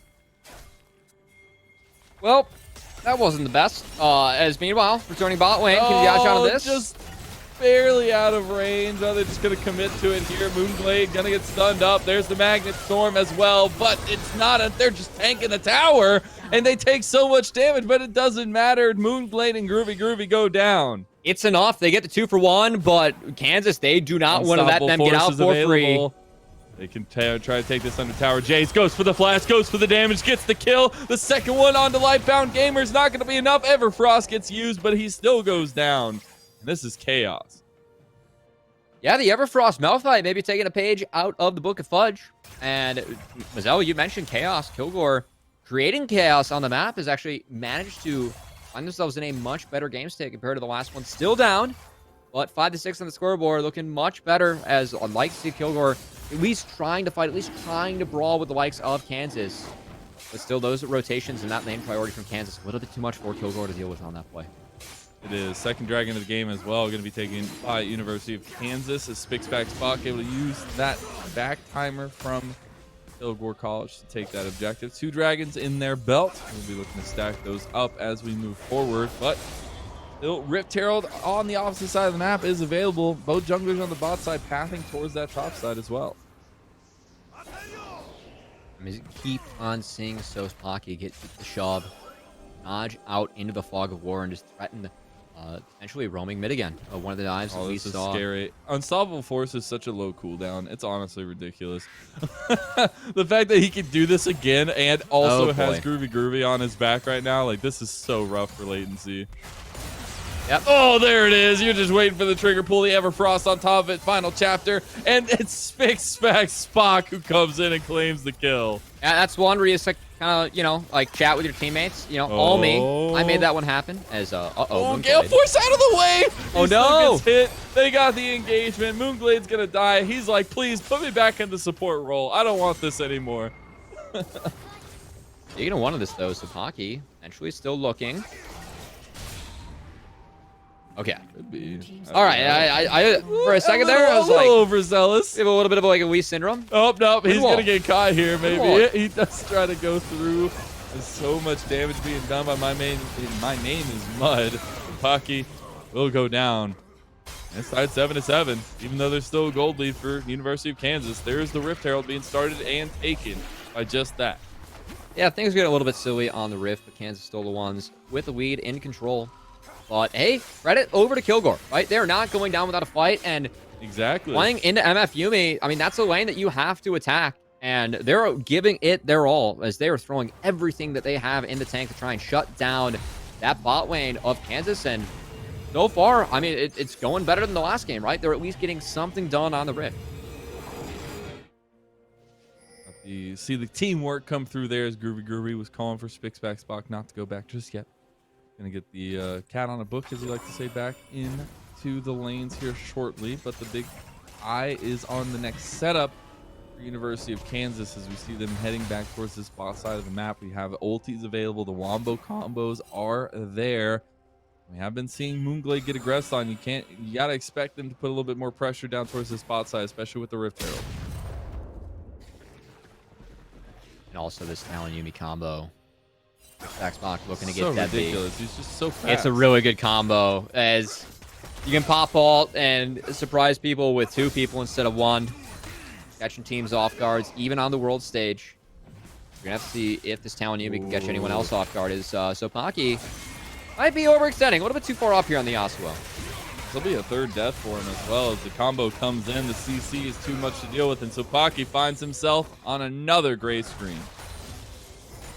Yasuo being a little bit too aggressive as Spock box behind him. Mud, he goes right into Jace. Jace has Unstoppable Force, and there's the CC lineup, and there's the death. Spock on a killing spree. Double knockup is there. Fusion is here to deal some damage as well. Absolute Zero. Is it going to be enough? Bullet time over the top, though, as the resurgence is there for University of Kansas. Spock still alive, still kicking. and going to be healed back up. Big fight. Shutdowns going each way, but importantly, Talon stays alive. Talon still finding plays, getting work done on the Rift, but Fusion, man, he's been there to answer everything with these snowballs, not to mention the fact that the snowballs are what's really getting the party started for the side of Kilgore, and I know it's a 4K goal lead for Kansas, but Kilgore is at least showing signs of life and getting some things done as they were able to turn around that play. They were. It's nicely done. Honestly, I'm just so proud of the bounce back from Kilgore College in the second game, right? They started off with a little bit of aggression level 1. They've kept up the aggression. Fusion off the back of this man. The momentum is key for the squad. And momentum is something that could be so important at this level of play. Making sure that your team's able to keep on pushing forward, keep on making the plays that you need to make. Speaking of that, so Pocky, who's going to take Mundo's passive, might be looking for more. Kind of funny how much aggression Sapaki has had in the top side, and Kavana Brock is just like, nah, I'm Mundo, man. Don't worry about me. I'll be fine. They will take this engagement now, though, as they're revisiting this overextended Yasuo. There's the last breath. It's going to be flashed out of that greatest or biggest snowball ever. Sapaki is still going to die as the root comes out. Absolute zero. Just the icing on top, and Fusion it's Kavana Brock, his second kill of the game. Meanwhile, bot side, we got the dive going in. Big Magnet Storm, though, still costs Lifebound Gamer his life, and now Mud in some trouble against 3. Moonglade goes in with the Gale Force, seals the kill. All right, so finding answers on the other side of the map. Kansas trying to get something done, but still having to respond a little bit to the tempo. Third dragon of the game. And the line that is being set by Kilgore is, Zell, you mentioned it, third dragon of the game. The objective control still going over to the side of the Jayhawks. They will take this down and now be able to threaten Cloud Soul for the rest of the game. Nice little setup. Maybe a little speed, and is not exactly what Kilgore want to give over to University of Kansas at this point. Six-pack Spock's getting ever so scarier on that second item spike now, waiting on that third, and definitely the passive gold generation here is going to be the key to the advantage of University of Kansas, right? We've had neck and neck kills, but it is mostly the CS differentials, the objective differentials that leads to this 6,000 gold. That's on his hourglass now for Jays. Might be able to look for those Malphite ultimates even more aggressively than what we've already seen out of the mid laner of Kansas. And for the side of Spixback Spock. Next item, we've seen a lot of Black Cleaver, and the Shred from Talon really makes him very scary. You can still one-shot people, as you went a little bit too early there, and might actually be looking for the turn. We have a fight breaking out, Mazel. They got him. Spixback Spock about to get rooted down. Absolute zero going to be popped. Bullet time right on top of it, though, and the setup is there. Spixback Spock is still alive. He finally dies. The shutdown goes over, but what did it cost? It costs everything. Final chapter comes out. Moonglade is getting his moment to shine as the spotlight is on the misfortune, and it is gleaming right now. Kavana Brock gets unstoppable force, and another death goes down. The ace is completed, and University of Kansas are driving away with this thing. And the big difference in that fight is that Moonglade was able to cast a fully channeled MF bullet time across Kilgore. And any chance that Kilgore had of taking that fight, winning out on that 5v5, went down the hole once that bullet time connected. There's so much to deal with. He thought for Fusion he was getting the setup of a lifetime there with the absolute zero. The catch out was there, but beautifully timed by Moonglade to step up in that moment right when they're trying to get the shutdown onto Spixback Spock. And does go down, so the shutdown went over to Fusion. A lot of gold. I believe it was 900. That's not bad. Really nice for them, but doesn't do much in terms of the gold advantage that University of Kansas have already accrued. And for Kilgore, I mean, a lot of the conversation that we had loading into this game, Mazel, was, what did they learn? Were they able to, take anything away from the side of Kansas in terms of, like, hey, how'd they get such a big lead against us? What can we do against that? I love the fact that Kilgore came out swinging, right? They took the new. Yeah. Fusion's been able to get so much work down on the Rift. And I think with this gold deficit, the champions that Kansas has, they're going to be very heavily advantaged for the rest of the game. But at least for the side of Kilgore, they were able to put up a fighting chance, fight back, get some things going in their favor for part of this game. But now Things are looking pretty gloom and doom as that Malphite Yumi is going to stop anyone from getting close to this Baron. And we'll be going over to the side of Kogo. Both Ks, you know, I get it. Okay, it's fine. I was doing so well until that one, you know? Yeah. Fusion is trying to just take as much as you can in those. They've got 4 members here. Unstoppable Force. Last breath connects onto one, but latency is out. Bullet time over 3 members. And the Wombo combo exists purely to smite Kilgore College. University of Kansas are sweeping this one away. This is going to be so quick, so deadly, and it's got to be a 2-0 victory. At Kansas, they heard me talking about how Kilgore made this close. They were fighting back, and they heard said, you talking smack. No. This game, this series is still ours. We are the better team today as Kansas looking to move 4-0 in the Swiss standings for this tournament. What a turnaround from University of Kansas. We thought it was Kilgore. Oh my goodness, this is insane. They're coming back into it. University of Kansas said, nah, just wait. Hold my beer. Really quick. I'm gonna continue to move forward and win this series. And I love to see that kind of mentality switch in the middle of the game. It never stopped from Spock. He kept up the aggression on the Talon, just like he did in game number 1 on the Zinzao. And it is so impressive to see a team working on all cylinders like this. Yeah, pick did take a little bit longer to get online, and I mean, honestly, I think that more credit needs to go over to Fusion and how Kilgore played that one out. Actually, were able to find a lot of pressure on that MF Yumi. I think they looked at the comp that Kansas had, and a lot of league is what can your comp do versus the enemy. I think they actually identified a pretty good early plan. Just were not able to find all the plays, weren't able to connect on all those engages coming out from the Nunu and the Rel, and ultimately Kansas were the ones that, with the scaling advantage, were able to turn it around, find the win, find the 2-0. And keep on moving up in our standings. Standings are one thing. It's a long season here. University of Kansas loving to keep it undefeated. I do want to give that last little shout out to Kilgore College. I'm really excited to see what they can do next week to bounce back into the match. It's a little bit more favored in their terms and see what that program can pull out, especially. And like you said, there were some structure things that I think were really nice, especially in that second game. To be able to even do that against a comp, especially after what we saw in game number 1, that just shows a lot of the character, I feel like, for the squad.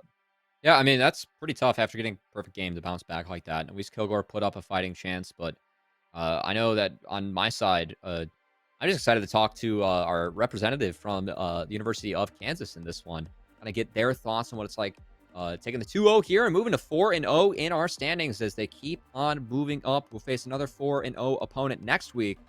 But Kansas keep on winning games and trying to opt for the best positioning possible moving into the bracket stage. Yeah, and I do have word. It is going to be Jays, so we'll get to hear a little bit about the... I really want to hear about the action in game number 1, especially, because I think that was really interesting. But a lot of games on it, yeah. Big Chad AP Malphite in the mid lane for game 2. No big deal. Not bad. But more so, I can't wait to hear just about the program itself, right? University of Kansas, a very well-known school in the collegiate space for everything, pretty much to an extent, and then now esports as well. Or and basketball. I love to hear that. Yeah. Hey, can't football squad not too bad either. But the fact that we're seeing the breadth of skill that they can have and the potential in their esports program, I love to see, because we've already said it so many times. I'm going to reiterate it again. Every single one of these programs is at a different stage of their life cycle, right? They're at a different point in time, and it's always so cool to see that growth individually between these schools. Yeah, and it's something that this is a journey that starts now, right? I mean, talking with my team, I've got 10 players this year. I got a 2 rosters, and a lot of it is just buying into the process of improving. And the quicker that we can do that, the more that we can improve. And nice to see both of these teams doing a little bit of that, as Kansas, beautiful game 1. Kilgore is putting up a fighting chance in game 2, but Kansas still showing that they are the better squad. They were the better team today, and just honestly curious to see if teams can, what Kansas looks like when they find a team that maybe individually matches up a little bit better against them, because I think they had some really nice plays. I think Spixmaxbox was able to do some good things with solo lane priority, but I also want to see if a team can maybe punish some of the holes that were in their gameplays. Even Kilgore were able to expose a few things in that one. Yeah, more looking at it, I love it, because we see that last game a little interesting for the side of University of Kansas, as they did have some swaps and things like that. A lot of overextending in the top side of the map for Sopaki, but those are the kinds of things that I find really intriguing when you're looking at the team as a whole. And like, especially we put a big focus on the solo lanes on the top and the mid as the highest LP individuals on the squad. And that second game kind of showed some things to me. What can happen if things go wrong? And so I'm really wanting to see what University of Kansas can learn from that themselves. That's what I love about this. Everybody can learn something. It's a win or learn, right? It's like the old memes that we have. So don't like to lean into that. Jace like, is apparently learning how to get into a Discord call. So somebody's learning. So you go learn today. At some point, we'll have that interview coming up shortly. You're just gonna have to deal with our wonderful faces until then. Is that too far? Save our wonderful faces. I feel dirty saying that. Well, Cubby's wonderful face. No, I wouldn't. I mean, I was on the LCS audio only broadcast because I have a face for radio. So I would not want to push wonderful faces too much. But just need to put up a bear picture. I mean, there was the fat bear week like last week or whatever. There was. So the winner was a chunkster. I mean, if we really want to get off topic here, explore.org. They had a March Madness style October bracket for the fattest bears that they have on their national park cameras, and people got to vote on which bear was their favorite / the chunkiest for the Chunky Bear Week. And I mean, personally, I voted. I was tweeting out the vote. I was trying to get people hop in. Man. Yeah. How can you show bias in family, though? I feel like that's unfair. You have inside knowledge on the family. Who's been chonking. I've been doing prep, to vote. We've been doing our research. Anyone that some research, got some broadcast notes going, ready for narratives and storyline. And anyone that tunes into my stream early, they always get the stream starting soon screen, where I actually just put up an explore.org live stream of a national park with bears and stuff. Get to see what all the bears are up to. It's pretty fun, honestly. Every once in a while, I can see them hunting for salmon, just chilling in the river, maybe just getting along with some other bears. It's a good time. I'm happy we've gotten to this point. Are we really though? Are we happy? No, I just want to interview the player. I just want to talk to him. We are getting word. We are getting word real quick that on the side of Jay's. Trying to figure out some camera things before we dive into the interview. Remote broadcast is such a complicated beast to deal with. Yeah. We've dealt with it a lot in the last year. It is just sometimes. What do they say about technology? It never works when you want it to, but it always works when you don't need it to. Yeah, that's actually the line, right? I always we have technology and just using it to, the good old SpongeBob. We have the technology. It's amazing how that show is I mean, it's got the good episodes. I'm gonna date myself here, but the good episodes took place 16 plus years ago, and they still hold up today. It's still funny. It can be. Can be. I don't know if I'm gonna agree with that one, Cubby. I'd rather go back Giselle to the hates conversation SpongeBob. about the fact Everyone flame him. No, what's worse is I actually love SpongeBob, and I use him in my memes all the time. Anyways, we do finally have ourselves ready for this interview. And, when we're talking about that interview, it is all about LLS, and it is the hero of the game. Since 1949, LLS has invested nearly $1.3 billion in groundbreaking research, pioneering many of today's most innovative approaches. They work tirelessly to find cures and ensure patients can access the life-saving treatments that they need. When someone experiences the fear and uncertainty of a cancer diagnosis, LLS provides hope, compassion, education, and support.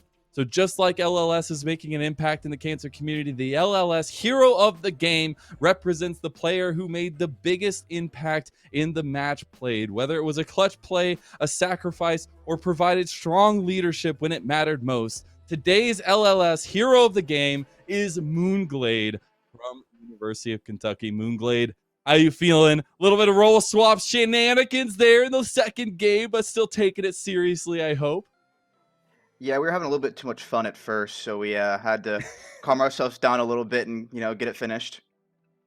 I like it. Hey, you gotta batten down the hatches, as we were saying on the broadcast for sure. But I want to talk to you a little bit more about the program itself. How has it been for you guys in this fall season?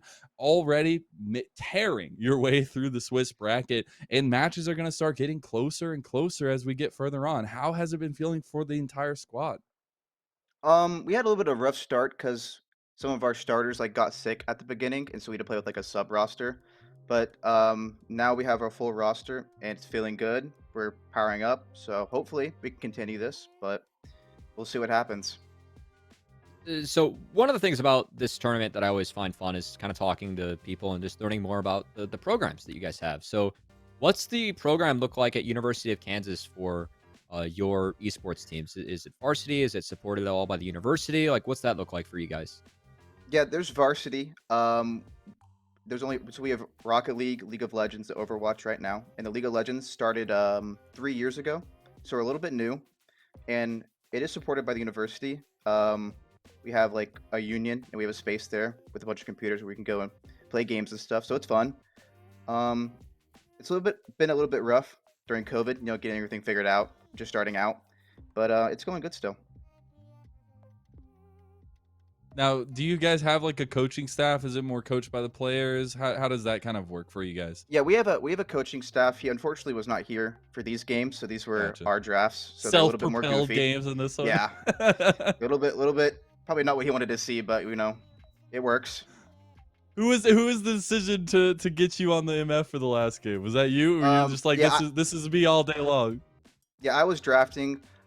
We, me and Dean, the support, we both played both roles, and so depending on what champions need to be played, Gotcha. we swap. So that's nice. Yeah, I it's, like it. yeah, it's nice to keep Flexibility. things flexible, and catch the enemy off guard. Moongood, so once again, talking about your team, talking about your programs, what's one thing that you think is really cool about the 5 players you have, the staff behind you, like about your team that we may not know on the broadcast, but you think is something that really stands out about your team in particular? I think we're all trying to get better and learn, so we all have like differing opinions about the game, and we're able to talk with each other about how we think it should be played and what's good, and really like dive into what is actually the best way to play and what are the best champions, etc. I think having that and be able to talk to people with different opinions and different perspectives on the game has helped a lot, help us improve. I like it, man. I love to hear the little bit of nitty gritty, the background of it, but it's impressive, and I'm very much excited to see what you guys can pull off in the rest of the season. I got one last thing for you before we let you go. You got anybody you want to shout out, talk about, call out at all for the rest of the split since we got you here? Um, I don't know, just my team, I guess. They're doing great. Maybe my parents. They're always so supportive of me. Glad that they're watching right now. I think still. I So love it. Oh, that's awesome. yes, Give they give they know what's give happening a little bit. parents a nice little wave. Hey, yes, they're always so supportive, and that's nice. But yeah, I don't know. Entire coaching staff too. I know he's not here right now, but he was giving us some good words before the game. So it's always nice. I appreciate you so much, Moonglade. Thank you so much. Go celebrate this Yep. one. Get right back to work. All right. Thank you. See you guys. That was our LLS hero of the game, Cubby. We are done with our first series. It was a quick one. We thought maybe there was maybe a chance we go to 3 if that game 2 kept going the way of Kilgore, but it was not so. University of Kansas will just throw in the towel, I guess, or slam the door in their faces, and Yeah. we'll move on undefeated. Hey, they proved they were the better team today. They moved to 4-0, and we got a second matchup between two do. 3-0 teams. Gonna have to see which team can also remain undefeated in our Swiss bracket. As I know we have another best of 3 tonight. We do the Northeast Division bout between Binghamton University and the University of Toronto. We'll start off at least after this short little break. So go get yourself some snacks, go get some drinks, and be right back here.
Welcome, welcome, welcome. We are into the second series of the night here at the NACE Starleague Fall 2021 League of Legends JV Split. I am Mazel, joined by Cubby yet again, and this second matchup, a little bit closer than our first, a little bit more contested between Binghamton University and the University of Toronto. Yeah, and this is one that I'm pretty excited to see, just given the fact that University of Toronto, a program that has a lot of history in collegiate League of Legends, is someone that has sent players to Academy, has sent players to LCS, has sent coaches there as well, going up against, on the flip side, Binghamton, who has the ranks to kind of punch with UofT here, and also both teams being 3-0. Well-deserved for them, a lot on the line. We're going to have to see which team can move to 4-0 in our Swiss standings. That's the biggest thing. Got to keep moving on the up and up. But back to what I was kind of highlighting earlier, we did have a little bit of a David versus Goliath for our first series of the night. But tonight, at least for our second series, it's much closer. You know, everyone within Diamond Master, Grandmaster on both sides. So I'm looking more so at the draft, what we're going to be getting that's maybe influenced by the meta since Worlds is going on right now, or if we see more of that reliance on comfort. Yeah, everyone's above D3 in this game. That's actually really impressive for a JV game. So, hey, should be fun seeing if these teams can execute. And I think that kind of like what you were saying, Mazel, the fact that like balancing out comfort with what we're seeing in the meta, something that these teams are going to have to figure out, and something that I think is a fun puzzle for collegiate teams, because everyone can play differently. Everyone has to play towards the strengths and weaknesses that they have in their roster. And we're going to have to see which one of these two teams can do that better in this series. That's going to be exciting. We are going to be getting ready for draft number 1 here very, very soon. And when we're looking at those meta picks, you know, you're always thinking of where's the Mumu, where's the MF priority, what are we looking at in the jungle, the skirmishing heavy junglers, the fighters in the top lane, things along those lines. But for me, as we do get into this first one, the University of Toronto needs to find something aggressive for themselves going up against Binghamton on the red side as we get Set and Ziggs banned away by UT, Silas LeBlanc banned by BU, and there's the Yumi ban, followed up by the Thresh, Cubby. Yeah, big focus from Binghamton University, taking away the 2 most played mid laners for Region 11, the mid laner for University of Toronto. And we're going to see first pick. MF's up. Could be some other option. Oh my goodness. Yeah, so I loved it because when you're looking at these OP.GGs, the entire history for Exile is just set. And the fact that we get the Riven first lock-in for University of Toronto is literally just a gauntlet thrown down. But that also gives Binghamton so many counters to build off of, so many things to think about when they're going into their composition here as they get their first and second picks. This is something else. I mean, B1 Riven. That's a bold one. That's confidence. That's a lot of confidence. That's some confidence. Yeah, that said, also in terms of confidence, the support of Binghamton University, Oricorio, Janna, most played hands down, so going to lock that one in early. So seeing a lot of comfort here from both teams. And Wukong into Riven. Riven does win early, but Wukong scales in the matchup very nicely, given the fact that he gets so much armor, so much sustain from his passive. Very good into Riven, who only is going to be dealing that physical damage. And I love it because both these top laners are just Rivens. They both just play so many games of Riven comparatively to anything else. And, you know, this time it's University of Toronto in game 1 of this best of 3 handling it. And we'll see what they can do or what happens in that game 2 priority. But we're already through this first phase. And as we were talking about, is the Wukong, the Janna, now the Vygar also showing his face yet again, leaning into that collegiate comfort style instead of the meta style that we typically see. And University of Toronto definitely leaning into the meta with their second and third picks with the TF and the Lee Sin. I am a bit concerned for this Lee Sin, as piloting Lee Sin into Vygar, Janna, and Wukong sounds very difficult. There's a lot of knockups, a lot of things that can throw off your combos to try and engage these fights. Fortunately for the University of Toronto, they also have a Twist of Fate with the rapid fire cannon gold cards, and be doing a lot of work to not only try and snowball Riven to the top side, but also control these fights, keep things slow and steady as playing off gold cards, a tried and true strategy for a lot of these Twist of Fate team comps. As Binghamton, they have the opportunity now to counterpick jungle and hide their bot lane if th'd like to. Have to see if they go for a priority AD or if they just take something into Lee Sin, as looks like Kazac's going to be the option. At least research is being done and executed on, at least in the band phase, the Bard band away from University of Toronto. The Xin Zhao also just very strong jungle. But as we see that Kha'Zix is this answer for Binghamton in the first game. Very tempo reliant, very gold reliant, I feel like, and aggression reliant early for Binghamton. So we're going to match Enchantresses here as at least a Lulu hover and now a lock-in, and we're going to have to see how aggressive they get. Going to be that Aphelios, so having the gold cards and having the Lulu, already a lot of peel for the marksman of University of Toronto. Now Binghamton, wondering if we potentially even see a Caitlyn here, something to bully around the Aphelios in lane, try and push him out, but looks to just be that misfortune. Made it all the way through. The CC setup for the bullet time is pretty nice, but you got to think the response from University of Toronto is going to be very direct on that misfortune. It's all about the spacing and placing of these team fights, and especially how we're going to see these jungles ebb and flow, because that to me is the biggest focus right now between both these two teams. And when we look at each of these team comps, I think that for University of Toronto, it's really going to be about that top side, as they do have the advantage early. Riven is good in that matchup levels 1 through 5, and can somewhat pressure the Wukong early before Wukong gets some armor under his belt and starts to really sustain his way through that lane with his passive and just the base stats that Wukong brings to the table. But Josephine and Lee Sin can really break open that top side, as they are so good at enabling side laners. So I really want to see if University of Toronto are going to utilize that early priority to try and snowball the top side. Whereas for Binghamton, it's all about getting that top side out of the early game and then trying to utilize MF and Janna to kind of bridge that to make sure that you aren't just losing everywhere on the map, as Wukong and Vigar scale very well into this game, but will be under siege early.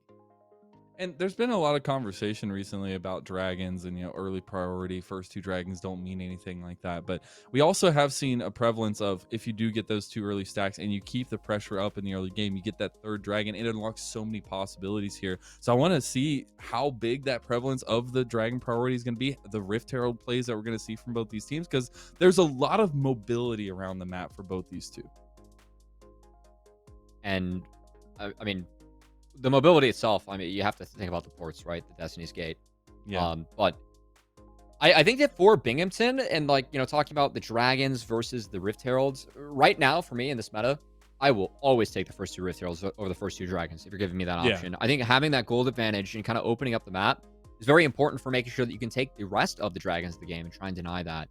As walking in that 3rd Dragon fight with a gold advantage, always something that's very nice, very useful. So I think University of Toronto can really focus on, as Riven and the Wukong, that matchup individually is Wukong favorite as time goes on, but I love the tools that University of Toronto has to try and affect that matchup, try and get that going in their favor, to try and lead on their top laner and that proficiency on Riven to make sure that, playing towards comfort, something that University of Toronto feels confident. They first pick this Riven, as that's putting a lot of confidence in your top laner. It is also deny, but you have to be very confident in your Riven play to do this. And University of Toronto did put some tools around it to try and make a payoff. So I want to see if they can execute upon their draft strategy now, as there was some thought put behind this first pick Riven. It's not just, Riven alone. They actually have things that can support it. Well, and something else, and maybe switching that focus over to Binghamton University, is when you're looking at their composition, they get a little bit, the MF coming in brings a little bit of the shade of the competitiveness, but it is comfort here for them. They are looking to execute on champions, on strategies that they know and love, and it's really interesting to see how that's going to work into the University of Toronto. You said there's these little advantages that can be gained, but as a whole, when these 2 teams come to bear at these team fights, it's going to be all about execution. And for Binghamton, you mentioned the setup around Misfortune for that bullet time. I think that Misfortune right now, like in the meta, there are so many champions that can cancel her bullet time. You don't really care about that. Like what's good about MF is the fact that you always get priority in that bot lane. You have multiple builds that you can use from game to game. This game, would love to see the Gale Force build coming out, as I really think that is the stronger of the 2 overall. And you don't really get a lot out of the lethality. Your ult actually give an scales with ADC crit. a dash. No. Yeah. I mean, using that move speed as MF too is someone that's already going to be able to abuse it and gets extra from Janna. Something it's not too shabby, but if Binghamton is able to play these fights slow and kind of play off that Wukong knockup, play off the Kha'Zix, play off the Veigar, try and play around that cage, it might become a battle of the two control mages. Like, can University of Yeah. Toronto play better around their gold card, or does Binghamton play better around that cage from Veigar? Because those are two very powerful abilities you can use to kind of isolate and catch out specific members of the enemy team. And if you can play off that well, I think that's going to be a big difference in these 5v5s. Yeah, I'm so excited. I really hope we get these crazy 5v5s. There is a potential, though, and I do want to highlight that more so, that there is a lot of snowball that can happen in this game. And especially anytime you throw a Kha'Zix into the mix, if something happens, if tragedy strikes, it can be very difficult to come back from when you have a Kha'Zix that can keep pace, keep control of the map. So that's also where I'm looking at University of Toronto to keep that pressure up early. Especially if I'm Binghamton, I'm going for that W evolve first on Kha'Zix, right? Get that absurd, like 90% slow. Just stall out these fights. Make room for your cages to land. Make room for Wukong to Exactly. find these engages. And then just play it nice and slow from there. Because if University of Toronto is able to get ahead, if they're able to utilize this Lee Sin and Twist of Fate to enable their side laners and play the gold advantage and play fast off those gold cards, I think that's where things get difficult for Binghamton. But if Binghamton can slow things down, make sure those solo laners get the 2 items, and then just kind of play out fights from there, play around the cage, play around the Wukong knockups. I actually really like their comp. I think that they can play in University of Toronto's comp pretty well in these 5v5s. And I just like that both compositions have a little bit of the spice that each team is trying to represent itself, but they also have answers to each other's what they are trying to go for. And the fact that, like, we can see so much happen in that first 15 minutes, but in the end, if we do see stacking, if we see, a prolonged game, it's going to be about both teams coming at each other in these 5v5s, who is at an increased, mechanical execution in those situations, and especially down to these ADCs in the bot lane, something we haven't talked about too much in this matchup. I mean, it's 2 Enchantresses lanes, MF versus Hey, Aphelios. I'm talking about, not the enchanters. We're talking about ADCs specifically. All right, no, the enchanters, I don't even want to have a conversation. I'm not talking about bot lane because it's going to be Resident Sleeper, man. I want to Oh, see the man, TF come and the on. Lee Sin get top. I want to TF. see this Riven get after it. It's all about the top side. So I should do. Confidence plays. Yeah, I usually don't advocate for, as I like to call it, the solo queue start, where you get leash on your bot side buff. Yeah. But this game, big fan. I actually think that getting to that top lane and trying to enable the Wukong or the Riven in what is somewhat of a volatile matchup. If Riven gets behind, she is useless for the rest of the game, Yeah. right? But if she gets ahead, her ability to snowball her own leads in lane, critical. And you're giving the Riven to the hands of a Riven one-trick. We have seen what people proficient at this champion can do at all levels of League of Legends throughout the last 11 years this game has been out. And excited to see if University of Toronto can take advantage of that. And I think we were going into this first game, it's going to set the tempo for the best of 3, right? And I think it's going to be a lot different for at least for the audience's sake from what we saw in that first game. Yes, there was a bounce back in the first series, rather. Yes, there was a bounce back in game number 2, but this game is going to determine, will we see this kind of back and forth meta adaptation into this best of 3 early on, and how influential are these comfort picks that we're seeing for Binghamton? Are the Riven one trick into the game number 2? I mean, that's part of the fun of getting on the Rift, right? We get to finally see these teams clash, and good news for the fans at home. We're hopping in the Rift right now. We are indeed. First game of this second match of the night, this second best of 3, Northeast Division, Binghamton University taking on University of Toronto. We're already getting some spice level 1. Yeah, I do like this opener coming out from Binghamton, because they can actually check this top brush to see if there's a ward, but I think they're going to walk around this wall, stay hidden, and try and land a gold card on Wukong. They're enabling Riven early. Oh, Exile a little bit late on the walk away. Is he going to be able to get the yellow? Flashes are available. Yellow card does connect, and here comes Red Eclipse. Double stun is there, but they don't have any more follow-up. They need to make sure another one. They can execute on this. Flashes are going to be used. Oh, no. Yellow card won't hit, and it will not go through. Just a couple flashes. And what do we have being traded out for that? We see Vision, baby. Yeah, we see a lot of vision being dropped on both buffs. We also have the Raptors brush being warded. So University of Toronto, I respect the start. I respect the play, but they're not able to connect. They're not able to find it. And this does mean that Wukong is flashless, but it is going to be full information going over to the side of Binghamton. And we are are going to get both junglers starting on the bot side of the map this time around. So definitely a little bit more focused towards the top side. Yeah, and a couple of interesting things right off the bat catching my eye. First off, exhaust Kha'Zix. That's different. So no flash on the bug is something that, once again, can be punished by the side of University of Toronto, but also for University of Toronto, there's actually no exhaust. And I think exhaust going into a Wukong, Kha'Zix, Vigar, as this game goes on, it's going to get a lot harder for University of Toronto to win these fights without those exhaust, or that exhaust. So I think this puts an even bigger emphasis on that early game, making sure it goes in favor of University of Toronto. As I see Red Eclipse potentially going for the 3-wave stack. We have Lee Sin going from buff, Gromp. I fully expect a top lane dive here. That's exactly what I wanted to point out, is the fact that we did see this kind of unique pathing from Spect on this Lee Sin. It's something that's so crucial right now when you pick this champion. The amount of momentum you can get when you take these early paths, but it is just going to be this buff clear.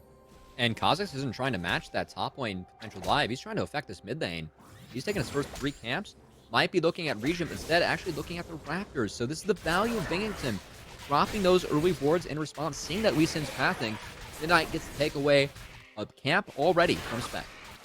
It actually looks like Spec's going to go back, clear these wolves. So deciding rather than to get that early lane focus, It stopped mid. circle back, clear those jungle camps. But Midnight does have the angle onto Regent. Cage is down. He does outstep the abilities, but Regent's still going to get first blooded by Midnight. Really good opener coming out from Binghamton as they scout out the clear. They have a nice response to it.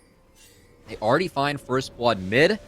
Now, on the flip side, Exile is going to have to burn that TP as that wave is shoving out. And we're actually no, mid. he's Sin's back. here. Yellow card available. He's already half health, but there's the stun. TP is going to be utilized. Midnight already down. Regent, is he going to survive now? Oh no, Exile goes for the kill. Now. He's in some trouble now. Flash comes out from Red Eclipse. Exile is going to go down, and it's a double kill to Spect. Really don't like that trade coming out from Binghamton because look at that top wave. It's shoving away from Exile. Riven gets to walk up, catch a triple wave, whereas Exile gets nothing. And this is a huge top lane lead now for this Riven. Something that we put a lot of emphasis on in draft, right? Making sure that this Riven gets ahead. Making sure you put that Wukong behind. And so far, even though it's a little bit different, a little bit creative coming out from University of Toronto, they are checking that box in the early game and making sure that Red Eclipse is set up for success in this top. They are, and it all started with that level 1 where we saw the Flash get burned by Exile, but also the fact that Binghamton has been more so playing for the team style plays, trying to get bodies into these fights and these skirmishes. Now with Dragon number 1 coming up and a little bit of priority for Spect around this mid lane, see if he's going to go. He does go for the invade here while Midnight takes the scuttle. And Midnight still has that entire top side to go through. So I like this from Lee Sin because, once again, he's tracking the camps. He's like, no, Midnight didn't come from the top side. He took my Raptors, so all those are up. I can go fight for Gromp while he's in here. Now Midnight trying to affect mid yet again. John is here as well. We see a Cage. Pretty big wave to deal with for Regent as he's just trying to clear as much as he can. Or Choreo on their first roam. Not find anything, but Land Cries and Explosion Axe sticking down in the bot lane. And we're still skipping over those top camps. We're trying to affect the top lane as Midnight trying to help this Wukong, give him some reprieve as they're going on to Eclipse, who is yet to base. That's a base. Oh my goodness, loses so much health. And Red Eclipse gets out with the little dashes. The Riven has a lot of mobility. Potentially going to be revisited by Midnight. I actually really like that pit stop from Midnight as we talked about the importance of the top lane wave states earlier. The fact that Riven was able to go catch that double wave after Exile TP'd mid. Now look at how Binghamton has responded. They have a freeze now in that top lane. They're denying Riven a couple waves of CS as Exile just gets to sit up there, chill, pick everything up for himself, keep that wave in front of his turret. So making sure that Wukong is now back in the game, trying to catch up against Riven. We'll have a couple difficult levels to pilot here as Riven has a lot of AD and is approaching level 6, which is very dangerous for the Wukong. But at least Midnight was able to help Exile get a little bit of a reprieve in this lane. And for me, it's looking at Spect now, having gotten 2 kills already on this Lee Sin. Keeping the aggression up on the Midnight. Don't let him make the decisions. Keep up the aggression and keep up the pressure, at least on his side of the map. Now we get the Destiny play in the mid lane. Yellow card does connect. Cage goes down. Ignite is there, but both junglers are here first. Ignite gets the kill, or helps Scrubbit get the kill, rather. And that does so much damage every time. I really don't like that decision coming out from University of Toronto, because what I wanted to see was them dive this Exile. Wukong. But Exile. yeah, apparently University of Toronto, they're just going to leave this one in the hands of Red Eclipse, as this Wukong looks to be going down. Alcove gameplay. Alcove game. Oh, we're running away from the alcove. That's not what I wanted, but the mobility is there and the kill is there for Red Eclipse. That's the power of catching those early wave states, and really the difficulty of top lane is that factor in that solo long lane. And get punished very hard. And so Riven, getting that double 6 first, having that wave stacked up, is able to dive Exile. Come out with the win. Has a lot of action early in Mazel, but overall on the scoreboard, still a relatively close game. As I think both teams doing some good to try and help with their win conditions, right? Vigar surviving the early game, whereas Riven very far ahead on the top side. Exactly what you want when you're looking at this setup, but that Vigar is going to be stacking up. We get the Dragon focus from BU, as that will be the first one of the game. Mountain Dragon going over easily, set and done. And now the look here is, how do we transition into this Rift Herald? We have about 30 seconds till it's going to spawn, or less than that, with a lot of bodies of UofT. UofT trying to get blue buff over to the Twisted Fate. Oh, Sag. All right. Red buff too strong. 0 days since Caster Cursed. I apologize. As I actually curiously, Vigar Scrub being it stuck on here the is pretty bad. transition. You do have Exile here to back him up. Cage is down. You do also have Dragon Rage kick as it goes through. Scrub it does survive. That was a little close. Close, but overall, still able to get out of that one. And now, meanwhile, level 6 is actually hit here by MF. There's no level 6 on the side of Aphelios. Kha'Zix working his way down. You're not going to see a dive, not see a deny of any camps. Trying to get some scouting down. Looks like it's going to be a full reset coming out from Binghamton. And the Rift Herald start is there for University of Toronto as they do get the cross-map play going. Not too shabby as they had priority in top and mid. See where Spec wants to utilize that. I said I want to see that pressure continue for Spec, but it's got to be top. He's got to put that top and just try and get as much gold as possible on the Red Eclipse. And I think credit to both teams. I think both teams are actually doing some decent things to play towards their win conditions. First Dragon, again, for Binghamton, that actually will buy them 5 minutes later in the game. We said that we prefer their scaling, especially on the top side of the map. I know that... Oh my god, Red Eclipse. There's a Riven one trick for you.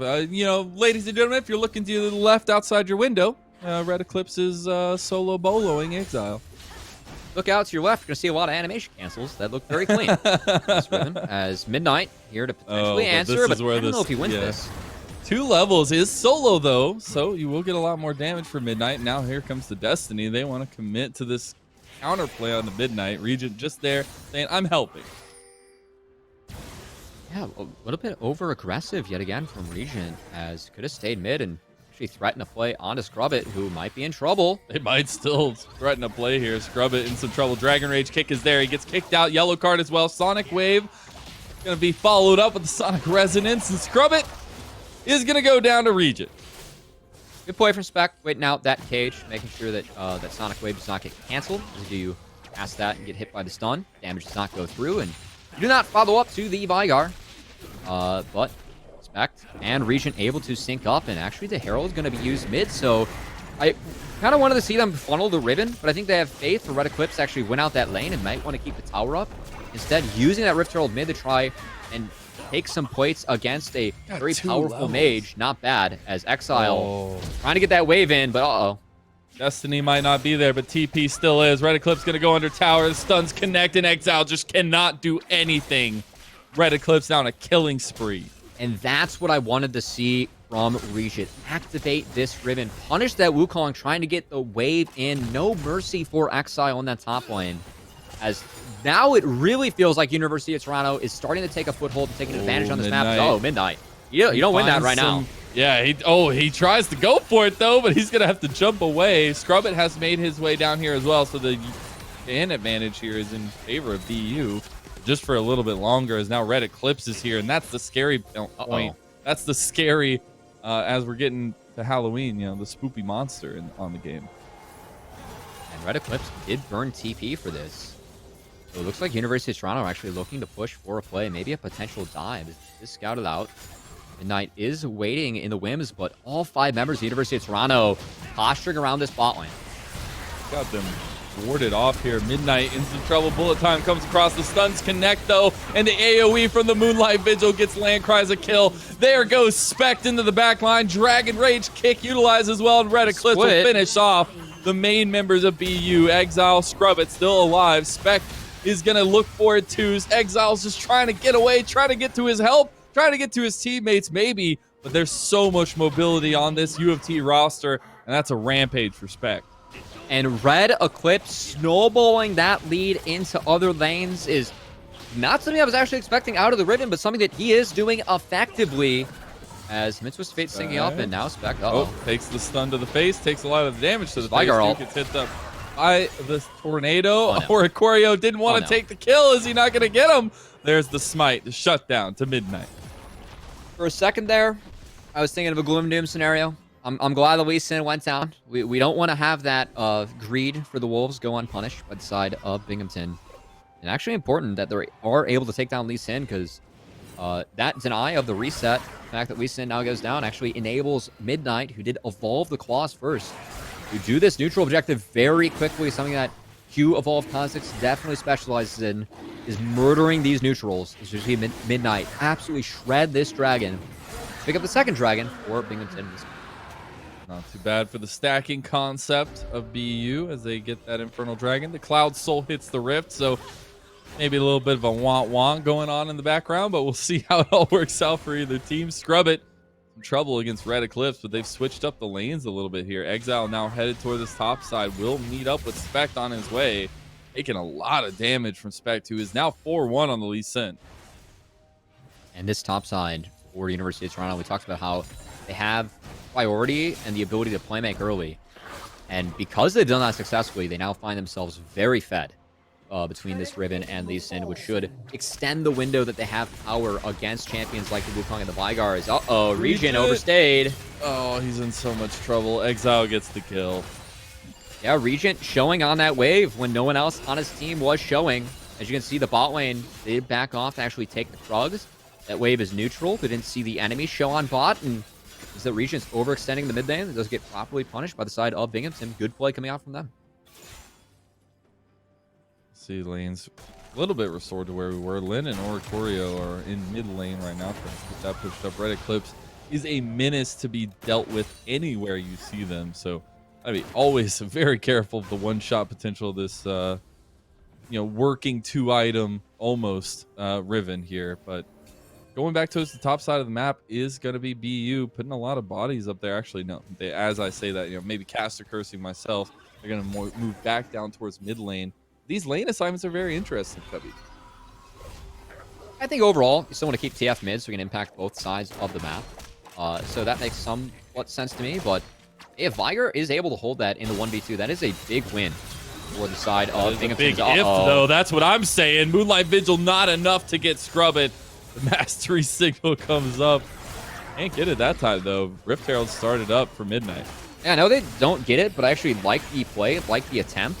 And meanwhile, Binghamton continued to respond appropriately. As they see 2 members bot, they know they have a numbers advantage in the top side, and they use that to take the Rift. There we go. Oh, Destiny was actually stopped there. So nicely done. But yeah, hey, the Janet Covenant clutch. Landcry is looking for the bot lane tower. Scrubbit still here in some hurt, but it might be after all of that usage. Scrubbit doesn't really have anything to follow it up, so they both just walk away. Honestly, thought he'd die. Thought he'd die. Yeah, Vigar at this point does quite a bit of damage as the Everfrost completed. A little bit of extra utility as Scrubbit's looking to sync up all those abilities to get the one-shots down. And even though it's a 3K gold lead here for University of Toronto, they still have to be very wary of the scaling of the champions like Wukong and Vigar, as they have a short-range composition outside of this Twisted Fate, and they have the potential to get abused by these cages as this game goes on. Second Rift Herald has been secured by Midnight. So you see where they utilize that as another tower goes down for University of Toronto. Red Eclipse finally cracking that topside tower. Gotta expect Exile to maybe get some love up here from Midnight, as Red Eclipse still putting on the pressure and potentially overstaying. Has teammates though here. Two doubles. I don't know if you really Double care. 11. It's at this point. Also, Regent has the level advantage too. We'll see Red Eclipse start off the fight. Does not hit that next knockup. The Cyclone, nicely used by Exile, throws up the emote. Hey, it's a bear like you. Don't start. Don't start. Come on. We'll play cool. I said that play being dodged out on. Just buy time for Scrubbits to get more scaling down in this bot lane. As free time for Vygar. That's more stacks, more gold going over to a kit. The tower is just a breath. And do a lot with gold. As you mentioned it. I think Lee Sin's gonna give this one a good old buff tap. To be going over the side of University of Toronto here. So we see the shield come up. Just the last little stand for Oricorio, but that'll be 3 towers straight. All outer defenses down for BU. It's gonna be where the turtling begins. But this is third dragon. This is sole point for BU. If they can contest it, I'd expect the pressure is gonna be there for UofT. And at this point for University of Toronto, I just want to see if they're able to play around these gold cards. Because the Destiny's Gate from Twisted Fate's actually so valuable this game. Because that Kha'Zix and Wukong, keep in mind, they both have the ability to go in stealth. Destiny's Gate does reveal them. So if Twisted Fate is able to utilize that and find gold cards on the right target, I think this is still a point of the game where University of Toronto does have that gold advantage and are very strong, more powerful than what Binghamton's going to be throwing at them. As Alpha TP and looks like, no flank coming in from Exile, but the Rift Herald did try to get mid. There's Destiny Pop just to rejoin the fight. Like we're just gonna get a slobber knocker of 5v5. A front to back at this point still very much benefits the team with Vygar, as there's no rapid fire cannon yet on the Twisted Fate to extend the range of that gold card, and Binghamton just gets to play around with their range, with their zoning tools to try and find a pick. As they did find it. Everfrost goes in. There's the Cyclone to follow it up. Bullet time is not going to connect. Exile gets the second activation, and there's Midnight getting the kills. Moonlight Vigil comes out, but it can't make the difference. Cancel. And Monsoon is huge for Oricorio. This team fight potential that BU has drafted for them is coming out clutch. As Red Eclipse goes in for the 1v5, but can't do it. There's just too many bodies. And that's what I was talking about, Binghamton, that front to back. They have so many tools to zone, so many tools to utilize the range advantage that they have on the side of University of Toronto. And they utilize those abilities to perfection, as the NATOs, the cages, too much for the side of University of Toronto to overcome. And shout out to that Monsoon from Oricorio, as that was beautiful in denying any chance from Red Eclipse to re-engage this fight and ensure that Binghamton take that dragon fight, take the third dragon of the game, and enable themselves to be on soul point for the rest of this one. They're on a cool ride to Dragon Soul at this point. 4.5 minutes till that will spawn for them. But then it's a question about putting priority, putting vision around this Baron that's going to be spawning in 30 seconds, making sure those plays are not available to the likely duo of Red Eclipse and Spect, who are still very strong in this game in their own right. I'd love to see Scrubbit. Of course, you mentioned the 5 minutes. This is 5 minutes bought. We like the scaling, especially the top side of Binghamton. And Scrubbit on this Vygar looks to be going for that Cosmic Drive second. Of course, you do get the extra ability haste and move speed once you crack 160 AP. Fun fact, Vygar can actually rush that item. And if you're going up against a team that's mostly ranged, you don't feel like you need the Everfrost, getting that Cosmic Drive first is so powerful on Vygar, and something you can only do on Vygar in this game to get that extra AP and move speed. Love to see him going for that 1 second. I think it's going to, once again, really throw a wrench in the plans of University of Toronto, because that extra ability haste and extra move speed can help you land those cages and throw out even more pokes, something that we have already seen Toronto really struggle with their comp. And look at this. Second item completion for Midnight is the Serpent's Fang, opting into the shield cut here against this composition that has a ton of shielding. I love those kinds of decisions that these itemizations can bring, especially when you're on a roll like Midnight is.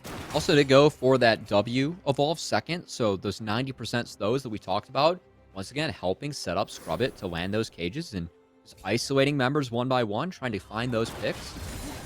Binghamton, we've now reached the point where they have survived that early game. They have survived that deadly topside setup from University of Toronto. And now we're seeing the potential that their comp has once they really hit their stride as they group up as 4. take that mid-outer turret easily, and now can just shift their power into trying to control the topside river and keep on threatening that Baron.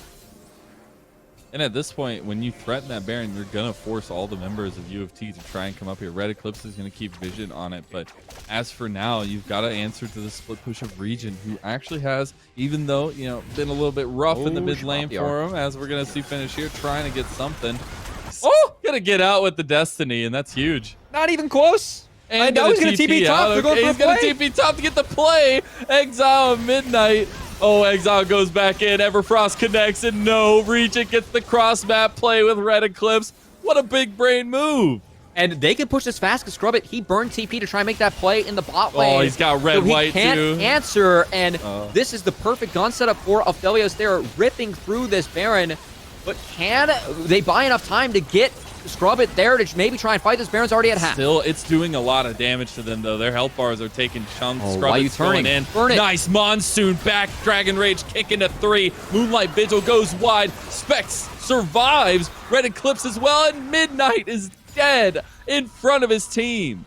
I really think that Toronto might have been able to stick that one and turning those health bars now too low to actually take the Baron, as I know that Kha'Zix does go down, but overall I feel like that's just a win for Binghamton. The fact they forced them off the objective. Now at least reset and try and set up for this Cloud Dragon that is spawning here in a minute. That is really where Binghamton has their sights set on, right? They want that soul. They want that extra move speed so they can keep on trying to find picks with this now completed Cosmic Drive on Viger. And the next part of this story is going to be the dragon setup. We got about 45 seconds till this soul point dragon, or I guess the soul dragon for BU, is going to spawn. It is just a cloud soul, so not of that most importance. But UofT do not want to let these objectives continue to stack up for the side of Binghamton. Love the fact that Binghamton are in the river first, holding this ground and holding these chokes with Vigar. Could be so good, but they have actually sacked mid-priority for this. Yeah. 4-man tornado, no big deal. Yeah, no one. It's now MF's on that mid lane and making sure they have mid-priority. That does enable you to maintain river prio. Is Midnight. You might have to jump out of this one. And honestly, at this point, Binghamton, if they don't feel comfortable in a fight for this, they can just let it go. That's what they've afforded themselves with these kinds of situations. Now, Destiny pop just to get to this dragon, and it will be burned down by UofT. It looks like they want to fight. They're coming in for it. Wombo combo still available. There it is. Bullet time. Gonna claim one life. Now on a killing spree is Lin. Monsoon knocks back Red Eclipse. He's down. Scrub It is moving forward. Yes, the Dragon Rage kick is huge, but Spec cannot make the difference that needs to be there. Ace comes through for Binghamton, and they are surging. That Shirelia's battle song into the cage from Vigar. Toronto, they took the objective, but they were not fast enough to get out. The fight ends up getting turned on its head by Binghamton. And nice try to deny that soul, but it's too much invested. Binghamton, they win the fight. They absolutely wipe Toronto. Now they take the Baron, and this game should be firmly in their control for the rest of it. And it's such a turnaround. They've been down about 3,000 gold consistently in this game, but they've been clawing themselves back. This team fight makes the difference in that, and they will claim the lead after taking this Baron. Red Eclipse is here, and it's still a ribbon, but the team fight strength is there for Binghamton. Exile has to flash. Red Eclipse is really pushing forward. I think University of Toronto kind of realized the state of the game that they're in, realized that they're down, need to try and push to find something, but red buff will be the only prize for Red Eclipse and Toronto. That's full reset comes out for Binghamton. That's 5 Baron buffs and Baron power play now on the Rift. They have a lot of turrets to take. They've only taken 1 turret in this game as well, so if they are able to take the rest of the outers and the inners, that'd be such a gold injection going over the side of Binghamton, and really should ensure they're in good shape for the rest of this one. Trying to keep into shape, but the shape is this mid lane right now for both teams. Trying to keep priority for UofT, trying to keep the vision game up, but you still have so long until the next objective comes up, and UofT are just desperate to find something in the time that they're waiting. You can see Binghamton now resetting as a team, playing all 3 lanes with the Baron. They're just trying to knock down these outers and inners and get their economy in better shape. As so far this game, I must say, Mazel, top lane was a little bit shady there. It was a big lead for Red Eclipse, but Binghamton's ability to kind of turn that on its head and play out these team fights, utilizing the zoning tools that they have, has been really nice to watch.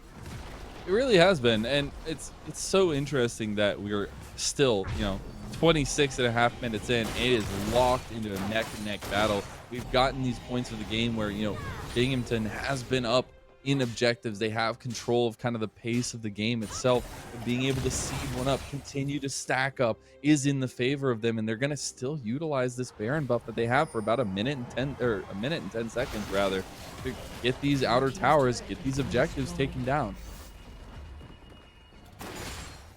Is going to be the first outer turret one with the Baron. That top one get breathed on for it to fall, but with this 4-man group from Binghamton, these cages should be able to just zone Twisted Fate off and ensure they take these towers with ease. Is their ability to siege with Vigar so powerful? It's something that Vigar does so well.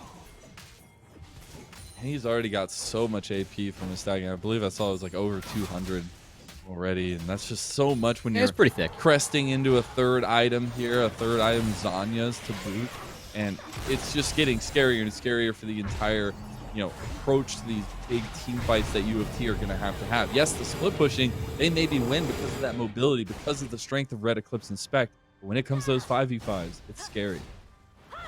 Yeah, and honestly, I know we're giving a lot of props to Binghamton. I feel like they're up in this game and for the rest of the game state, but they didn't get a lot off that Baron. And they actually elect to early reset, make sure that they're going to be properly set up for this Cloud Dragon, as it looks like they're going to use the rest of this Baron to make sure that they have bid priority, they have control over the bot side river, make sure they can get that soul for themselves this time. The setup is key, though. And you see, it ain't Christmas yet, but there's a lot of red wards down there. I don't know what kind of reference that has to be. It's not Halloween yet either. But we're, figured local store has Christmas stuff. Keep the Christmas references. But a lot of vision there as we see the beautiful toggle of these producers. And the fact that Binghamton know the setup they need to have when they approach this fight. They know that they need to get presence in front of this Dragon Pit to set up for Scrub It, to make it impossible for UofT to get into the pit. And it's a big uphill battle already for UofT as they are cleaning up the rest of this mid wave. And look at all the vision for Binghamton. There's so many TP flank wards for Exile. Yeah. He hasn't been able to get one off yet, but this might be it. And he's just waiting in base. I love this from the side of Binghamton. They realize that this Wukong... Oh, no. Okay, we're just going to queue over into that as Spec. They get chunked. Cross doesn't connect. Midnight coming into the fight. You still have mid being prioritized by Red Eclipse. Yeah, they just give they're up. Just going to give it up. They can't do anything. Yeah, that is beautiful setup and control from Binghamton. As you can see, the difficulties that they have trying to walk into the river against the Vigar now. Have to see if they can get anything else. Oh, the Shirelias, they're so fast, but it's popped also by Explosion. Them all be able to get out with the speed. But Binghamton can just group, like, in NA RAM at this point, like, for them, it's a good thing. If they play around this Vigar and the Vigar cage, they should be able to easily siege upon this mid-inner and push the inhibitor turret as well. We're going to see if Binghamton stick around for more. Toronto's late on this play. They couldn't even get the tier 2, and now they're being pushed into their inhib tower here because of this speedy push. They're going to get the triple knockup with the Cyclone. Kickback is not enough. Bullet time over top speed. Take the tower, Lynn. As Red Eclipse gets the kill into one. Tower's down, and now so is Red Eclipse. They could just look in the game here if they want to. Moonlight Vigil connects. Monsoon, not enough healing there, but does get him out. And they go golden, but not for long. Regent is taken out next. Scrub It could swap out his summoner spell to get TP and get mana back, but it looks... Oh, yeah, Aphelios has good guns. That was dirty. That was a collector right there, baby. My goodness. Vigar's out of mana, so they can't stick around and finish up the game. So Toronto, they do survive, but Binghamton, they crack this game wide open after that Cloud Dragon just zoning out Toronto to have a poor retreat, getting the fast track into the mid lane to take the inner, the inhibitor turret, and the inhibitor itself. Good play coming out from Binghamton as they stretch some of their legs, show some of that powerful macro that they have. They're stretching indeed. They've got about 3,000, a little bit more than that in gold advantage for themselves. Next objective on the map is going to be Baron. Elder not for 4 minutes, so we'll see how much presence they want to shift up towards that top side of the map. A lot of vision still around that Dragon Pit. This is where you can utilize the strength. You're getting to those 3-item spikes. You're getting past those 3-item spikes for Binghamton. It's a very scary thought when Midnight's got a Cloud Soul, and when he pops invisibility, he go fast. Yeah, not to mention that also the Shirley's battle song, the Janus passive with just move speed in general. As I think the only hope really for the side of University of Toronto is still playing off that gold card. Rapid fire cannon is now completed. Going to help deter some of the range issues that are facing Toronto as this game does move on. Maybe they can find picks off that gold card, as Red Eclipse and these Sins still do a lot of damage, including the execute damage. So They do. I think that's really the last hope here for the side of University of Toronto. The GA has been completed by Spect. A little bit more, I guess, aggressiveness able to come out from the Lee Sin for U of T. They still just have to keep clearing these waves. Now that the super minions are barreling down mid lane, it's always difficult to just leave that going because you know it's always going to be pushing. And now that setup that we saw for the Cloud Soul, we're now seeing Binghamton trying to emulate for this Baron, trying to take control of the river. But 5 members here in the mid lane for Toronto does ensure they have mid priority over this wave and might be able to sneak in on that top side river to clear out some of the wards. Exile might go for a flank maneuver.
Welcome back, ladies and gentlemen, to the NACE Starleague Fall 2021 League of Legends JV Tournament. We've got Binghamton University going up against University of Toronto. Game number 2 starting soon in this best of 3 with Binghamton up 1-0. I'm Mazel, joined by Cubby yet again.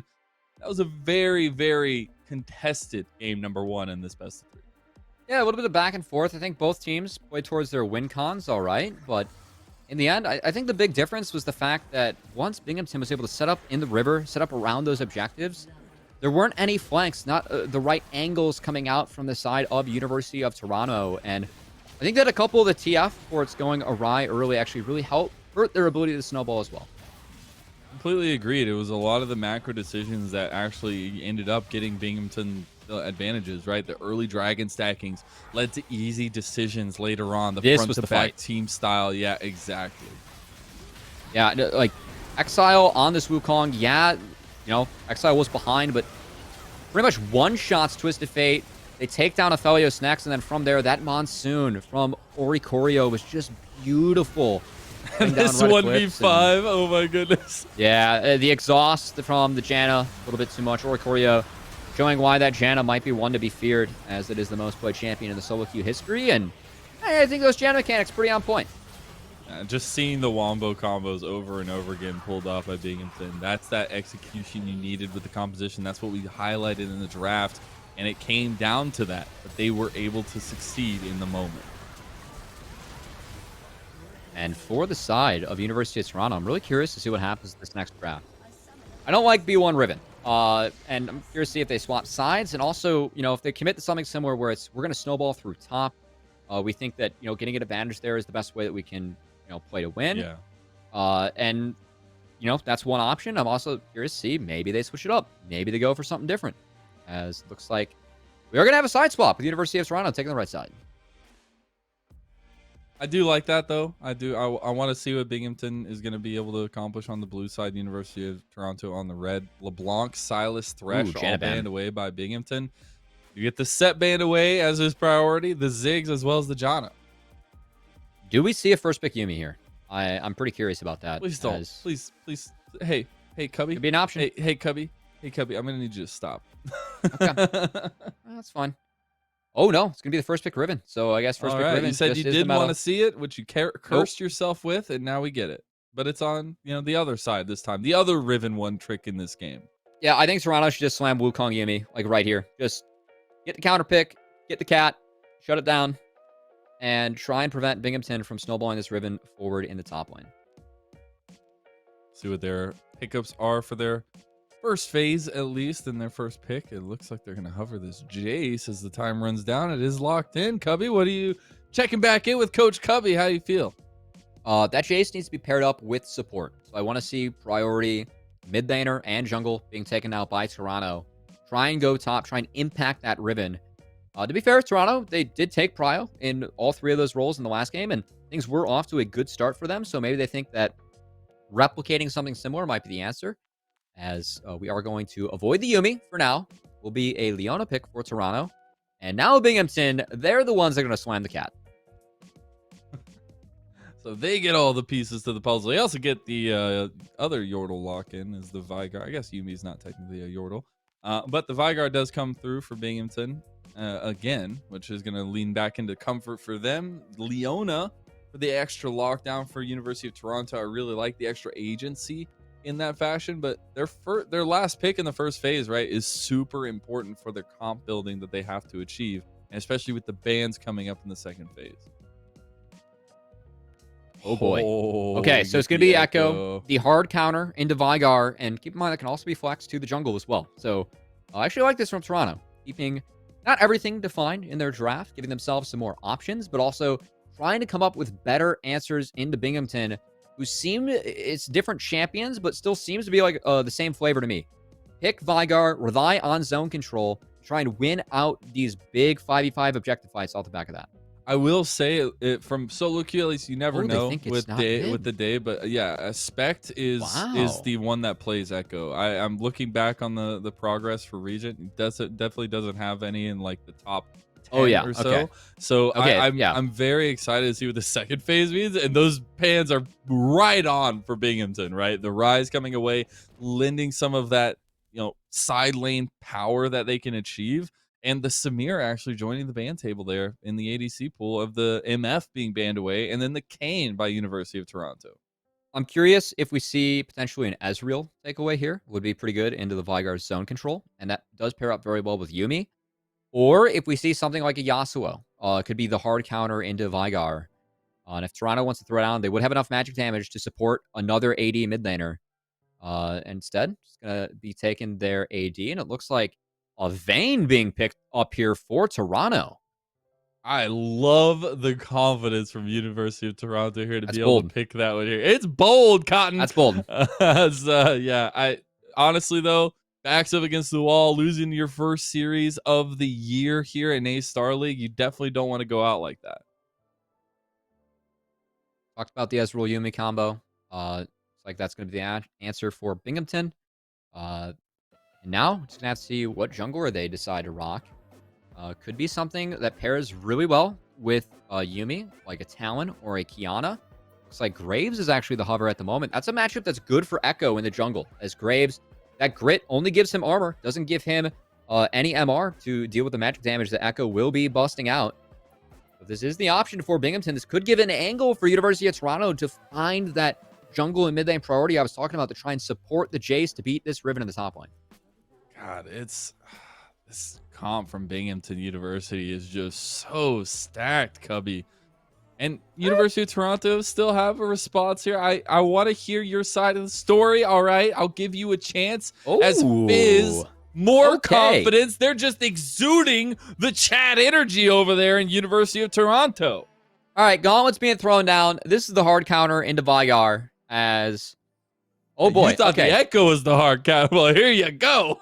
So, I think it's pretty safe to say that University of Toronto is on a timer because Yuumi Veigar will outscale you. That said, I think Toronto has a lot of tools to get work done early, and Vayne is a nice bridge. If Fizz lands those sharks, you get one shot, right? Yuumi can't really heal you through that, especially if you get some heal cut in the mix as well. So I think that Toronto playing the double assassin mid-jungle into Veigar, if they're able to get some good setups around the mid lane and try and take that Veigar down early, put him behind, I think Toronto actually has a pretty good angle to try and win this game and also snowball that mid lead into the sides. Side lanes, pretty important last time around, especially control over them. Yuumi can't move, you know? Yeah. You get a lead mid, you get Leona on the map, and we could see Toronto really running the Rift. Now, that said, you said that Binghamton's comp is stacked. I would agree with you. Just like to throw in the caveat, like past the 20-minute mark. Like, ask me that question 30 minutes from now, right? We'll see where the game state's at. And that's where I'm really looking, towards the top side of the map this time around. Red Eclipse not going to be piloting that Riven, but it's going to be Exile this time, the other Riven run trick we were talking about. At least a lot more games than his OP.GG on it. But with this pick being so heavily prioritized, there's a reason. And I need to see that pop up. Yes, we saw a good early game last time around from Red Eclipse, but the follow-up, the transition into the mid-late game was just not there into the composition of University of Toronto. And I feel like that could also be the case here. Might be an option. But I find it interesting, Mazel, kind of switching tracks, that it's Toronto, even though they dropped that first game, kind of rinsing and repeating some of the things that worked for them in the first game or they might feel comfortable with. Like having that Jace top and having a jungler that can try and support that. It's just, I think the big switch is that there's no twist of fate. They're going for the hard counter mid. They're going for the double assassin into Veigar. And so maybe Toronto, like, they were up 4K gold, right? They had a pretty good early game going up against Binghamton. I think maybe these small adaptations is the changes that they feel like they need to try and take this game to and push this series to a game. I am very excited. I would like to go to a game 3 tonight, get the full breadth of the series, and I know for a sure fact that University of Toronto want to do the same. Definitely don't, as I was saying earlier, lose that undefeated streak here in the Swiss bracket. But Binghamton, after that first game, like their decision making in the team fights was so impressive, and I talked about it at the top of the day, Cubby, where I was saying like communication with the team is very apparent, and especially at the collegiate level, it's also very important. And Binghamton just seemed to have everything flowing together very, very well. And it's quite impressive. I think they had a pretty decent understanding of how to set up the objectives. That said, I feel like Toronto kind of dropped the ball there as well. Like having A little having bit of TF, a shared effort. yeah, I mean like having TF go for rapid fire cannon third, and then also having TF like port to be with your team instead of trying to find an angle on the gold card and maybe create some flanks with the Riven, TF, and Lee Sin, create some angles on a Vigard team. I think was a mistake. So I want to see if Toronto maybe goes back to the drawing board, and if we do get to those objective fights in somewhat close footing, I don't want to see them front to back. I want to see Fizz, Jace, Echo trying to find angles, trying to siege and poke down what Binghamton's going to be throwing at them as they want to stay grouped up as 5. They want the front to back. They want to play around the cages. They want to play around the Yumi alts. But Toronto, they do have 2 assassins. They have tools to try and break that. So I want to see them find angles, create difficult scenarios for Vigard. Don't allow him to throw the cage in front of him and then just sit behind it, right? Yeah. Try and get behind Vigard. Force him to throw the cage at one side of the fight or another, right? Try and pressure him that way. I think that would be a much better solution for Toronto going into this game.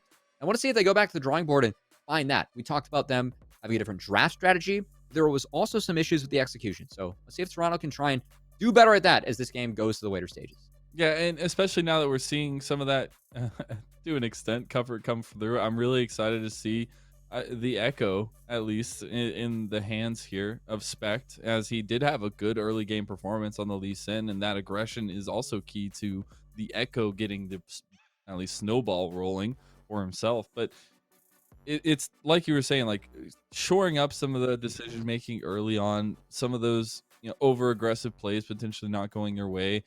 But the thing is last game I felt like they got forced into the play style that Binghamton wanted, and in those kinds of situations, it's hard not to get trapped. But for University of Toronto, if they can keep strong, right, and we said like they need to get the clock going for themselves and not get pulled into those front to back situations and those late game situations. I think as the game went on, that was very true. But I think that Toronto, I mean, that dragon fight that really turned things in favor of Binghamton, they had the 4K gold lead, right? They were in the lead at that point, but they were the ones that elected in that front to back. Find angles, pressure Toronto. Don't allow Vigard to just sit behind that cage. And I want to see if Toronto maybe talked about that in the post game and if they find better angles and find better ways to take down Binghamton in this one. As I can say, like the bounce back between game to game is so important at the collegiate level. It's so crucial, and like we never know the depth, and we get to hear it like post game when we look at interviews and talk to players and stuff. But like the depth of the coaching staff, the in between game preparation, what goes on, the conversations that are had. Is it just players talking to each other? Is there a coach? Is there structure? All of that's so crucial. I feel like in the mental game that follows League of Legends, that accompanies League of Legends, and especially at this level. Yeah, that's why you've got me here, right? Yeah, collegiate exactly. coach, trying to decipher what's going on I'm gonna behind try the to pick your scenes. brain all night, man. No, I mean, if I'm Toronto, like if I'm the coach of that team, the first thing I talk about in that post game is how we utilize our TF ports and then how we set up fights. Like, I think that was really the missing piece for Toronto in taking that early game lead and turning that into a win because they weren't able to put the pieces together. I think Binghamton played their comp out correctly. They outscaled. They won the game. Good play from them, but Toronto has another opportunity here where they have champions that have priority early. They'll be able to move around the map. They'll have a support advantage over Yumi, right? She has to stay pinned down to one of her allies. So maybe Toronto, said, hey, we feel like our early game's good. Just missed a couple plays here and there, and we weren't able to snowball this one to a victory. Yeah. They felt comfortable enough where they opted for this yet again. So I want to see if it pays off.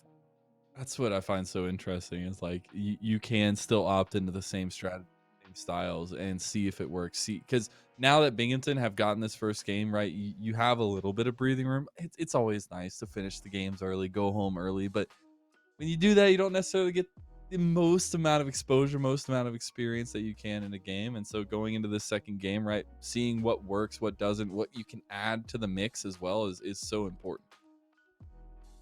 That's going to have to be the big key. As we're going to have to see if we go home early tonight or if we get a game 3. As now we're getting pretty close here to game 2. I think all eyes, yet again, go on Toronto. Can they get ahead early? And can they set Vigard behind? Because that was a big issue in the last one. It was indeed. Summoner's Rifts loading up as you see.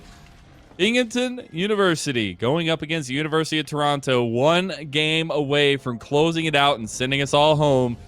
Here we go.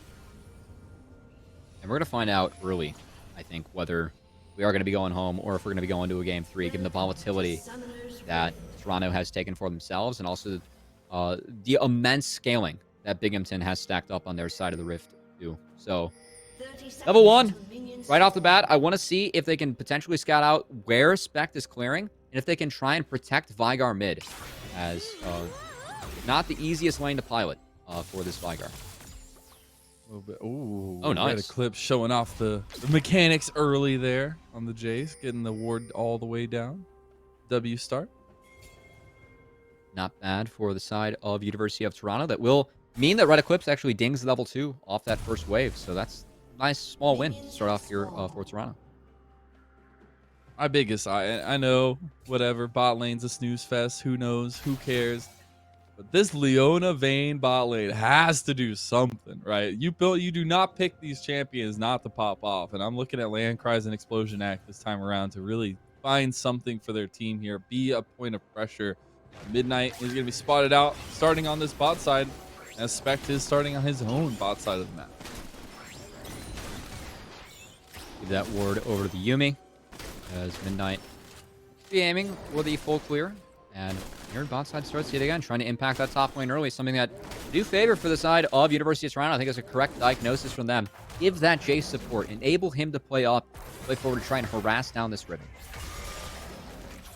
Want to see how quickly we get the involvement from the junglers this time, as we had already mentioned. Spect a little bit on a timer to get the ball rolling, or get the Echo off the ground in some sort of way, get Regent some resources. The biggest thing for Regent is it's a very different play style than the TF from game number 1, so I want to see that adaptation come through in the mid lane, where Scrubbit's still going to be feeling comfortable, still on the same champion, still on his comfort Vigar as well.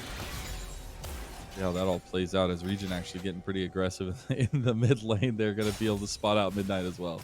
Yeah, I'm actually really surprised that Regent went for that early shove, because if I'm Scrubbit, I'm trying to hold that wave in front of my turret and really pressure the Fizz to overextend to farm out on that CS. That's where Vigar can get an advantage, right? If you stay in front of that turret just like this, make sure that wave stays on your side of the map, you can prevent Fizz from going in aggressive and make that lane very long for the melee character. And the farming is just easy. It's like a little mini game for Scrubbit at this point. He also was just farming up a Storm, at least stack-wise, last game too, in the mid lane. See if that pressure from UofT is going to be able to be utilized. But potential, actually, looks like camp skipping going on. Oh no, red buff was following. I'm sorry. Just look at the mini-map. Spect was able to get the bot side clear into half of his top side. Now looking for a gank on the Exile. Gets spotted out as Midnight is on his way as well. Exile and Red Eclipse still going at it in the 1v1. Smoke screen used and a lot of damage put in by Midnight, who's looking for the kill on the Red Eclipse. Has the Ignite burned onto a Midnight, pulling it out of the jungle. Inspected some trouble. Red Eclipse get out by the skin of his teeth, and now Regent's here. Regent looking for first blood, finds it, and will also get out. All right, this is so lucky on the side of Toronto. Jace surviving with a shred of HP, but also that mid lane priority for Fizz. Good play coming out from Regent. Enables the kill to go on to Riven. Enables the top side of Toronto to win the early game yet again.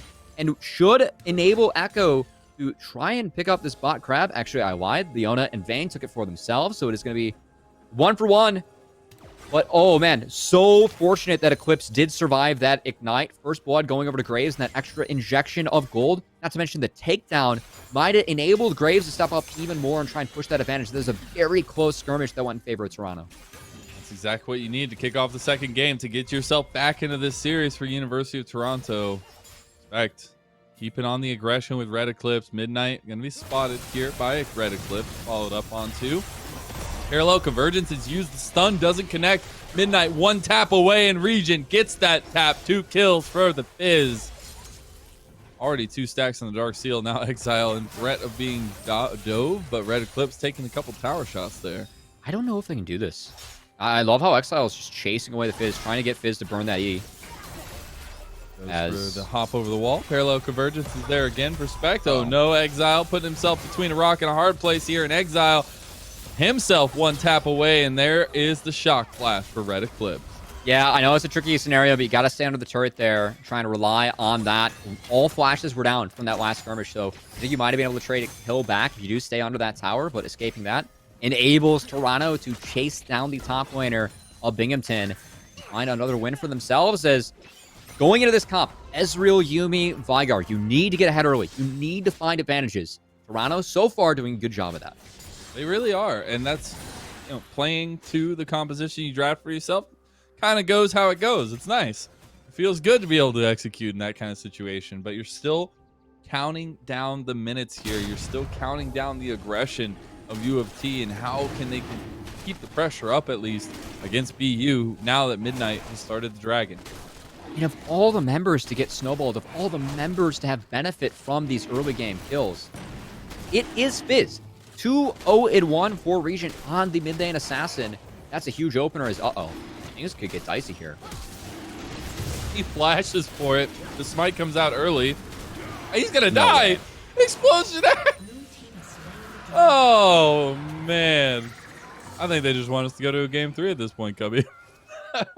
I've got my I face in my palm for that one. That's a bit of a bummer there for the side of Binghamton, as the greed, no bot lane prio on that side of the map. Keep in mind, going for that dragon is risky, and it does end up biting Binghamton in the butt, as Toronto now pushing this to a 2K gold advantage early. It's so early for that as well. Just cresting that 7-minute mark. And Regent has had a night and day performance comparatively to that TF. Love this from the Fizz. Get out, utilize that priority. Exile trying to hold the wave here, but level Exile's 6. Yeah, Exile's no way. Playful Trickster is going to be available. Burn is there, and Regent now on a killing spree on the Fizz. Really good play coming out from Regent. Talked about how Fizz is ahead early. Sacking those waves, finding these kills, and denying experience from the other members will help Toronto continue to snowball this one, as giving Veigar a free lane, something that they can punish later. Fizz always has the threat, or the ability to threaten Veigar having that Playful Trickster. If any shark connects, Veigar dies, right? Or that's both sums out of the Veigar. So I think still opportunity to win that mid lane as well, as Toronto checking the same boxes they did in the last game, but this time around not making any of those mistakes that made the early game at least a little bit closer than what it is now. Yeah, and Regent just feels unlocked at this point. You see the constant roaming coming out, the constant communication between him and Spect, and the invading at this point that Spect is able to accomplish because of the priority in mid lane. I'd love to see these B1 ribbons get punished, because that is pretty illegal. So good work on both teams here, or making sure this B1 ribbon stays down. Yeah, I can appreciate that, as the one trick's making it through. Getting punished is feels just, you know, it feels right. Feels right in the world. We do have Exile getting caught with the fish from long range. Oh my goodness, 6-0, 3,000 gold in the lead is UofT. Yeah, and look at Scrubbit, right? Like, he spotted Regent just walking right in front of him, but he can't threaten the Fizz. Fizz always able to Playful Trickster out, always able to have priority in this side lane matchup, and now Toronto, not only are they going to pick up those kills, they take all the topside camps away from Graves, they take Shelly as well, and Toronto are off to the races in this game too. So far, so good. And the Rift Herald's going to be nice as they continue to press up and potentially be able to get some more tower plates, or I guess some tower plates for their squad. Always want to see that utilization though. Midnight in the bot side of the map going to be spotted out by Explosion Act. Midnight able to sneak on out though, as Binghamton continue to just check the clock and hope that it keeps on skipping a minute or two forward without them falling at more of a deficit. As early, it's Midnight down a level. Riven down 4 kills, or 4 deaths, I should say. And Fizz having the ability to roam whenever he desires, as look at the top wave. Look at how merciless Toronto are being. Echo making his way up there again, skipping over those topside camps, and potentially threatening yet another dive on the Exile. Scrub it. Just try and put as much damage as you can. They are going mid. If anything, give more turret plates. Something I would like to see from Regent there, you can actually hide the shark animation with your Q on Fizz. So if you Q shark, you can hide that animation, maybe find Veigar. I would have been able to easily set up that dive with Echo. Instead, Scrub it. Just simply wandering to the right. Able to sidestep that as Regent. Get a little close there. Regent getting away, but we understand the limits, you know? Big presence towards top side for Spect, as he does have the Rift Herald available. Probably going to pop that to get those plates over to Red Eclipse. Here comes the Hex Splash in mid lane. Cage is used, but scrub it. You're too aggressive. Shutdown goes over, though, and that's a lot of gold.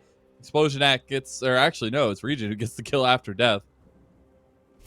All right. A little bit too aggressive there from Regent. Might have been able to wait for the Leona CC to connect before diving in as it is, but I guess that's the punishment for missing that Shark. Regent also does burn Flash when he goes down there, so not ideal for the mid laner of Toronto, but already going for more plays. This Red Eclipse trying to snow a bot. I don't think they can make this kill, though. I don't know if he can. Final Chapter is also there. Not going to connect the CC just yet, though. Explosion Act came down as well. Red Eclipse did burn that TP. And Exile just kind of getting a free lane up here until Regent gets there. Dragon is up. Maybe that's why that TP was thrown, as they want to take that dragon for themselves yet again. Can't blame, or I should say the first dragon of the game. The fact that, wait, Binghamton got the first dragon even though Graves died? How? Magic, Cubby. Did the red buff get it? I just realized that now. That's huge.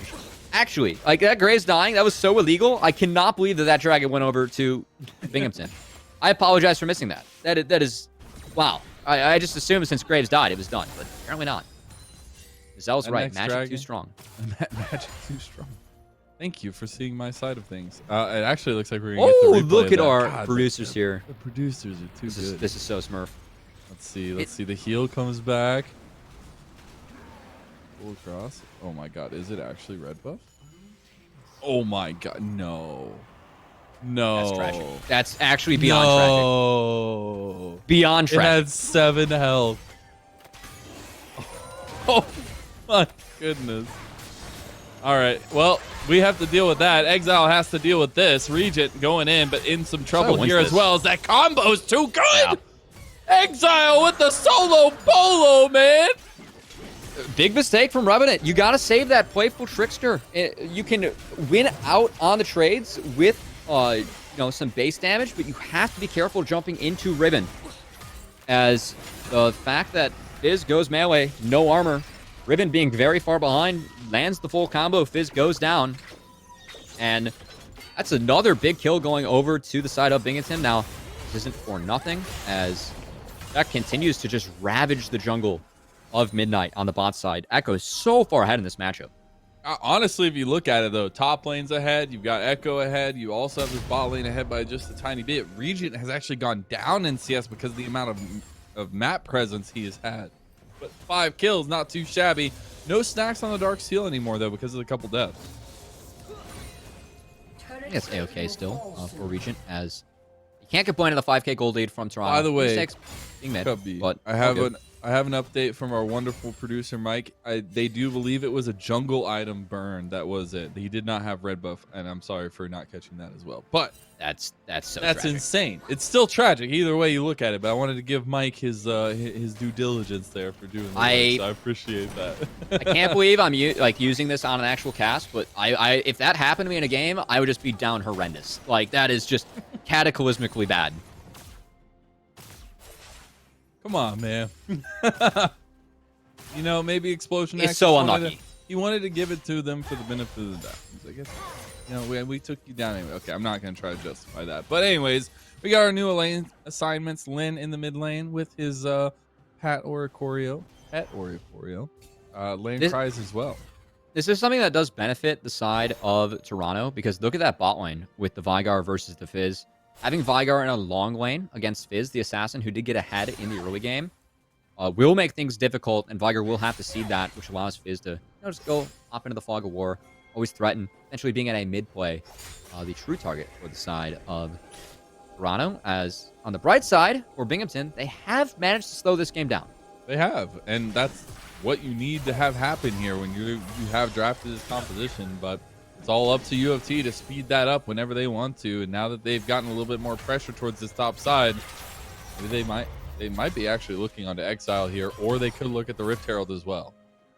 Yeah, Riven is still there, and Spect doesn't want Riven to be here anymore, as Exile actually kind of a cute play there.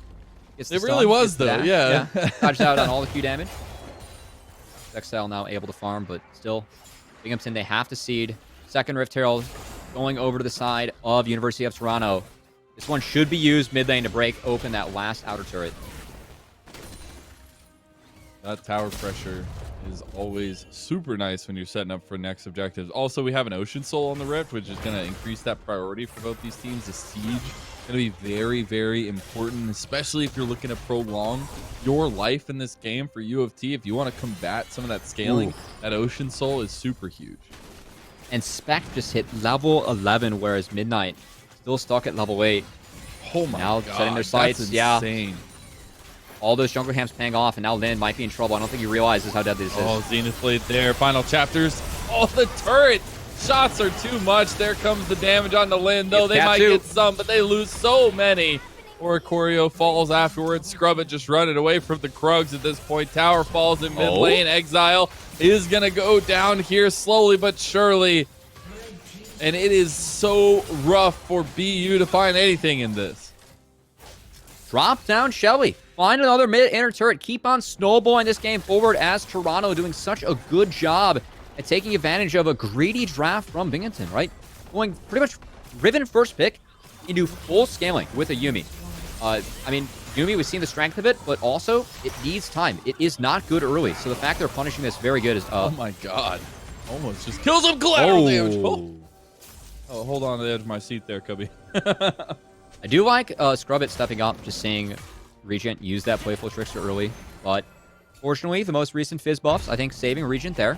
They did reduce the cooldown of Playful Trickster at later levels, as Regent going for that Luden's Echo first, actually, trying to maximize the pen on Fizz, and trying to make sure that Fizz is hitting hard. We've seen some of those big sharks, and Regent doing some work, and it's going to have to continue as Midnight and the rest of Binghamton 8k gold deficit at the 17.5 minute mark. That is a lot of gold to overcome. They have the scaling, but they're going to need a lot of time to try and get things back in their favor. Red side is looking strong this time around for this series, but the setup for Dragon even stronger for UofT. They do go ahead and start up that objective. It's just going to be given over by Binghamton. They have to sack this. The fact that Graves somehow sniped away that first Dragon with smokescreen jungle item combo continues to bear fruit for the side of University, or I should say Binghamton. As Toronto, they are on Soul Point, right? They still have 2 Dragons to go. That 5 minutes could be very good for Binghamton as this game moves forward. As God, the trying to get some more control over their jungle. It's just so big. It's and a lot. It's not in just one fashion. It's not one person. It's like the entire team at this point, except for Explosion Act. Miscommunication there from Binghamton. Thought they might have been able to find a Leona, but instead to bleed any more cooldowns, and then we just return to the map state where Binghamton continues to bleed out these side lanes as Spec still sitting on that second Rift Herald, but has already gotten that bot inner down to below half HP. Curious to see if he drops that Rift anytime soon, as it would be a tower, either bot or mid, guaranteed to fall. It would be, and a lot of pressure given over to UofT as well. They continue to try to circle like sharks, if you will, at this point. Parallel convergence going to be used, and he's got the distance. Everfrost comes out, stops Spect in his tracks, and he can't get the kill on the Scrubbit. Getting pretty tanky is that Vigar. Vigar struggles to deal with mobility, though, and we're seeing this Echo and Fizz really take advantage of that, as Binghamton just continues to struggle to even claw at any of their own jungle camps. Toronto continues to snowball this one forward and not making the same mistakes as the last game. And this lead is so big that Binghamton hasn't even been able to properly set up objectives. What really granted them that game 1 win was the fact they were able to get into the river and set up Dragons very well, as Toronto did not find the right angles against that previous comp. But now Toronto's so far ahead that Dragon hasn't even been able to be sniffed by Binghamton. Yeah, you can't even approach him because of that gold difference, and you see the amount of backline access the team has as well. It's so difficult to do anything, because the second your carries step up, they miss one ability, they miss one sidestep, and it's over just like that. Joey maybe thrown down not quite as optimally as we might have been able to see earlier in the top lane.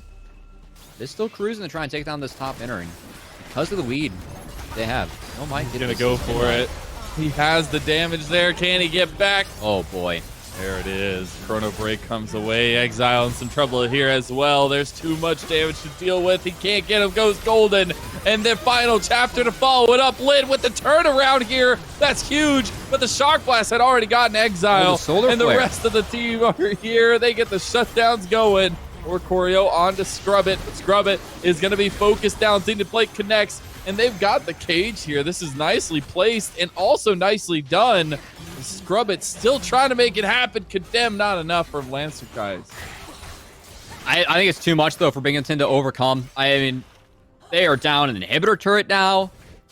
That inhibitor, they aren't going to stick around to take that, but it's a 10k gold deficit. And Toronto just not letting up at any point of this game, Zell. Continue to push forward. Continue to not allow Binghamton to get any farm on these big late game carries. And despite Scrub It's best efforts, long way to go on this Vigar. Long way to go indeed. Those second, third items now coming along for UofT with the gold lead that they've got. 10,000 it has grown to just after that last push. In a minute and a half until the next dragon spawns, it's easy to know where UofT is going to be looking. And I think they have to succeed this dragon as well. I mean, just try and get gold anywhere. Just try and crash a wave into one of these turrets, right? As all this scaling, not paying dividends, not being allowed to hit critical mass by the side of University of Toronto, who have really done a much better job at playing this game out, Mazel. I mean, their ability to focus down the ribbon, the roams that Regent had on this Fizz compared to the Twist of Fate, so much more effective and really opened up the map for Toronto. It really did, and I love to see that growth within these best threes. We talked about at the beginning of the series about that inside meta, and we'll see how it unfolds. Man, he does so much damage, and the flash over from Red Eclipse seals Exile's fate. Now they could just move to the Baron. Do they even contest this Baron? Can they even contest this Baron? It's being started. They don't have vision. Things are going down mid. They're just going to seed this. That's just the objective gone. They're going to try to get one tower at least. Get some of the standing gold for BU. And keep in mind, this is another Ocean Dragon coming out on the map that Toronto wants to take, wants to continue to try and get this soul win condition in their favor. As... oh, man, they don't even get the mid tower. One auto. No way. That's And now so this tragic. dragon, I don't think they can stick around for this. I think you have to just bail. Oh, no, they're getting They chased. are running This is so for bad. it. Yeah, This is they're so bad. so fast. There's nothing you can do to get around the corner there. Lin in some trouble now, and a Regent almost just one-shots him, and there's the ulti to follow it up. He's dead. Double cage is going to land. CC collateral damage, everything used onto Regent, but it doesn't matter because he's too tricky. Red Eclipse finally joining here as well as Spec, and this is annihilation. This is obliteration, and there's only 2 members left of BU. Ooh. Oh, make that 1, baby. Make it 0. And that's an ace. We're getting what we wanted. We're going to game 3. There's no way there's not. Toronto looked at game 1, looked at their loss, said, you know what? We just didn't play the early game well enough. We're going to keep on indexing into that part of the game. We think that we can beat Binghamton, and man, were they right. As this game 2 has gone the way of Toronto. That's the first inhibitor being knocked down. They're working on the second. Could potentially take third. They got 10 seconds. They might not be able to. They're going to get all 3 inhibs, though. That's pretty much sealing its fate. Regent is onto the towers here. And there's just a couple little things to be done for UofT to finish out this game. A little bit of BM dancing around there by Regent. As they're still going for it. Oh, no. I mean, they have to at this point. They have to find something, but they can't find it at all. There's no CC on the Lance Cries, but they go right back in. Regent getting away for just a second. Exile gets that kill. UofT sticking around is going to spell their doom. I still think this game's not in good shape for the side of it connects. Binghamton, but it's getting better. Oh my God, he almost gets the turnaround. The shutdown to Lin. Oh, are we going to get more? This is at Midnight's dead. Oh, okay. That's thick. Spect is just going in on Exile. Oh my God, just a couple auto attacks. He's going to be able to get away with this one. Land in some trouble here as well. Chrono Break was popped. At least escapes. At least they're going to be able to pick up some CS. I mean, not a 15k gold deficit anymore. It's only a 13k, as I can't believe I'm saying that. That's still a lot of gold. But Rubbit going to be hoping to farm as many extra stacks as possible against these double super creeps. And honestly, with everything being down on the map, I mean, I think Toronto like has to push to end the game and at least try to. If they don't, then it is a lot of gold being funneled into the side of Binghamton, but I still think it's too much to overcome at this point. There's so many minions. Yeah. Have to get them going here. Not bad. That's And gives they a save lot their of Nexus time. turrets. Yeah, that is the question at this point. They're trying to. There's so many minions. They could just bring the bodies in here. Okay, they saved them for now. Here we go. At least there's a little bit of safety in the eyes of BU, but the Hit the bodies base. are starting to be added here. And Go it shop is real quick. UofT who are coming in to make the final touches on the BU base. Yeah, go shop real quick. Maybe that can save you, but that's a lot of Midnight damage. is already half health. Now they lost their defensive front line against these minions. They're starting to hit the towers again. You don't have a lot of clear potential just yet. Scrubbit's still having trouble dealing with the super minions, and they are just flooding into the base here. This has got to be the end, as it is signaled by the fall of the Nexus towers. Not a single tower falls of UofT. They press up into BU space, bring us to a game number 3, and Cubby, we got a series. Good comeback from Toronto. I like the fact they index to get into the early game. They make it pay off and punish the greedy draft from Binghamton. That B1 Riven in the full scaling. Not enough early game power to match what Toronto threw at them at the red side, and Toronto end up coming out on top. They do indeed. That was a crazy game, and what a comeback from University of Toronto. See if red side stays king. We got set away for a little break. We'll be right back with game number 3.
Hello, everyone, and welcome back to the NACE Starleague Fall 2021 League of Legends JV Tournament. We've got Binghamton University going the distance against University of Toronto, who bounced back in game number 2. I'm Mazel, joined by Cubby yet again, and this is a spicy one to close us out.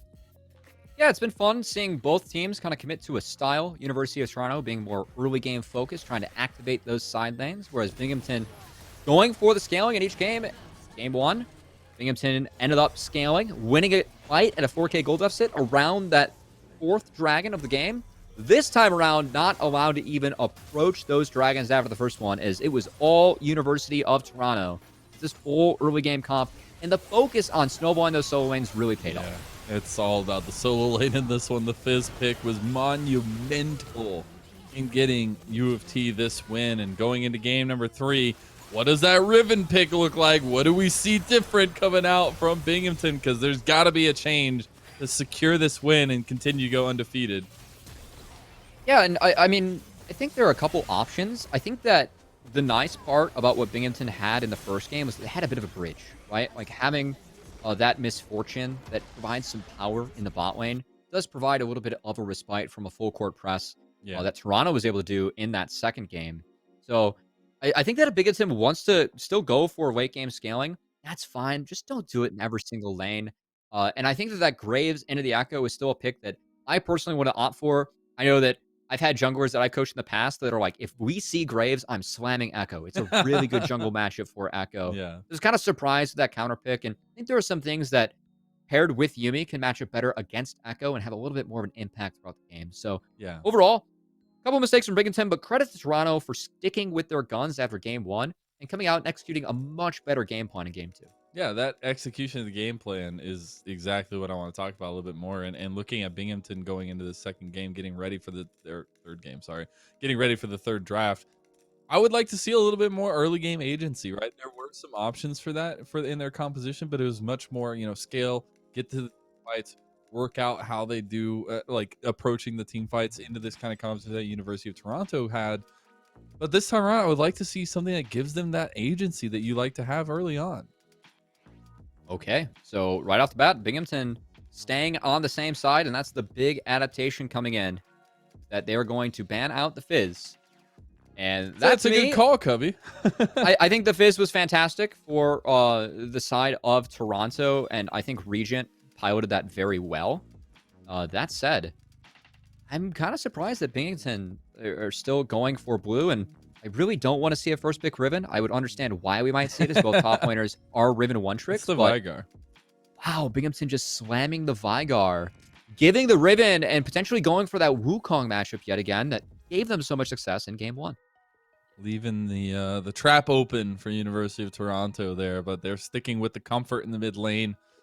Vigar just didn't get a chance to pop off last game. Didn't get a chance to scale where it did in game number 1. And they realized that can be an avenue for victory for Binghamton University. This answer would be huge, as the Gallios locked in as their first pick for University of Toronto. I like this on the red side as well, because now you can maintain that Galio flex throughout the rest of the draft as well.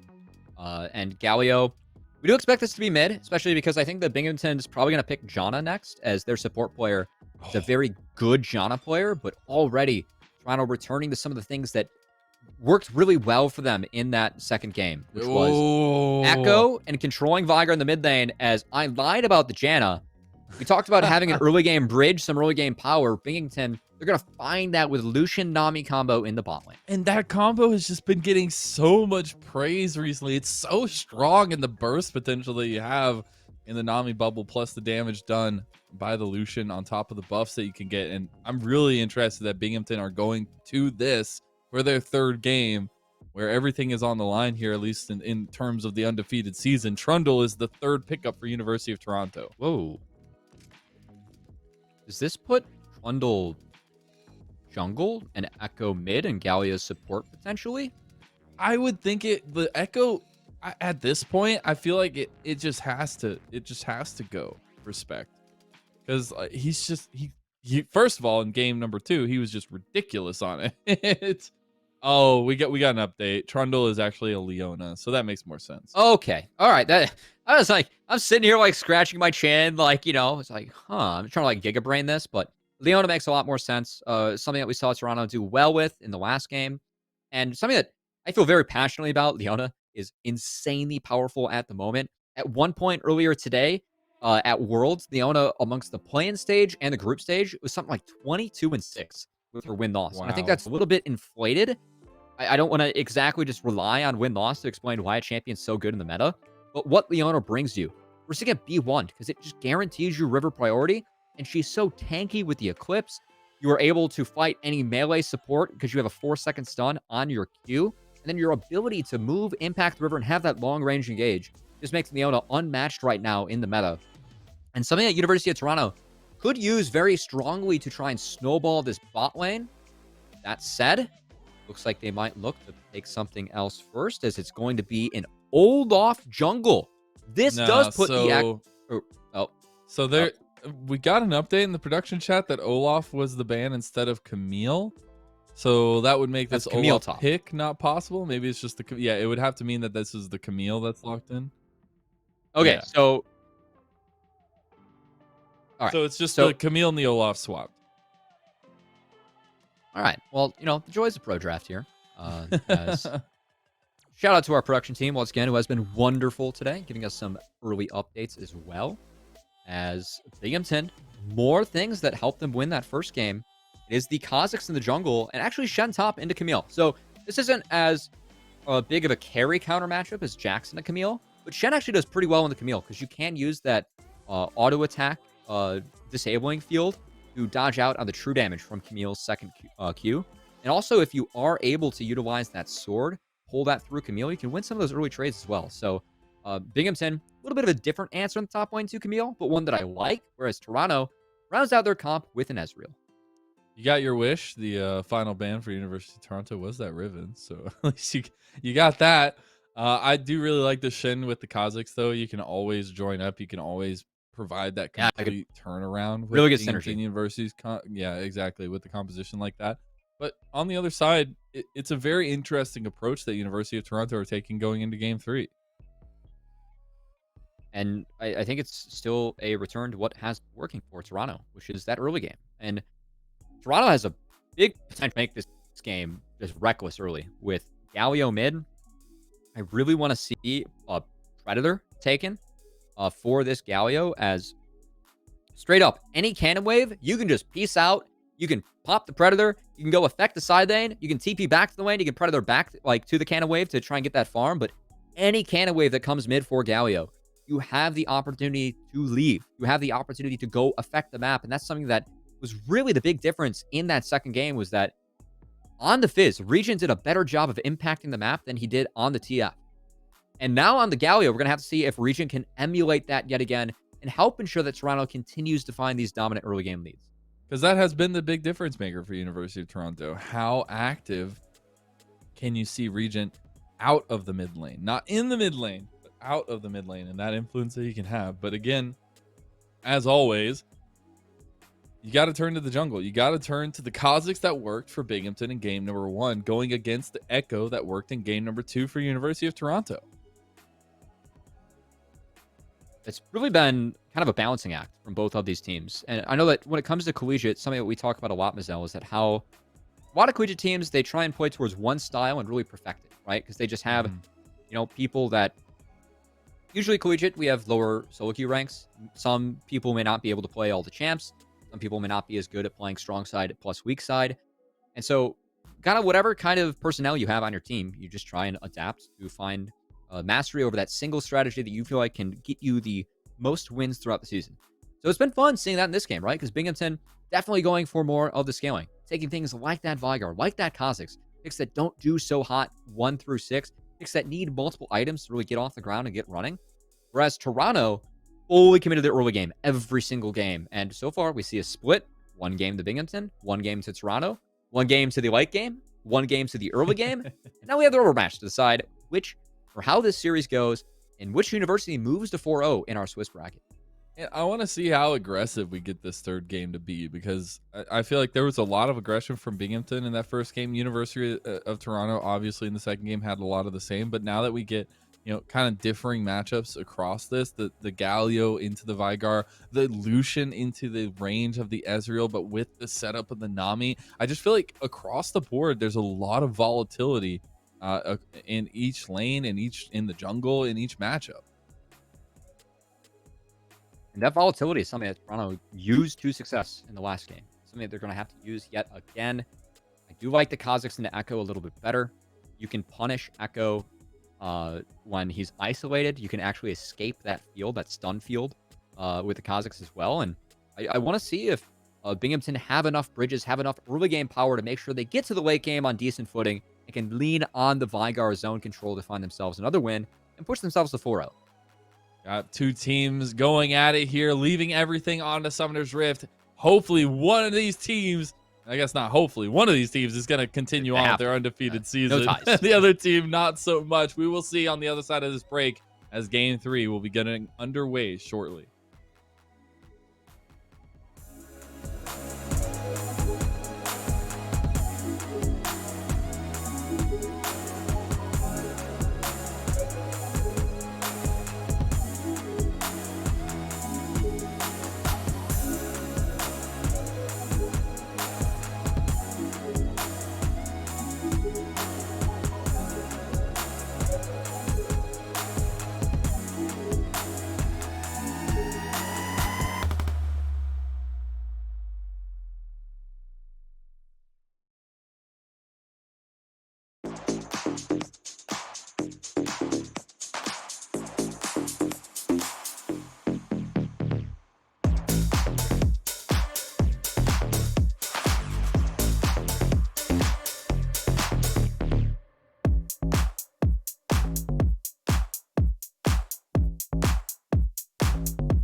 Welcome back, everyone. We are here getting ready for game number 3 between Binghamton University and University of Toronto. We'll be loading up on a Summoner's Rift here very shortly.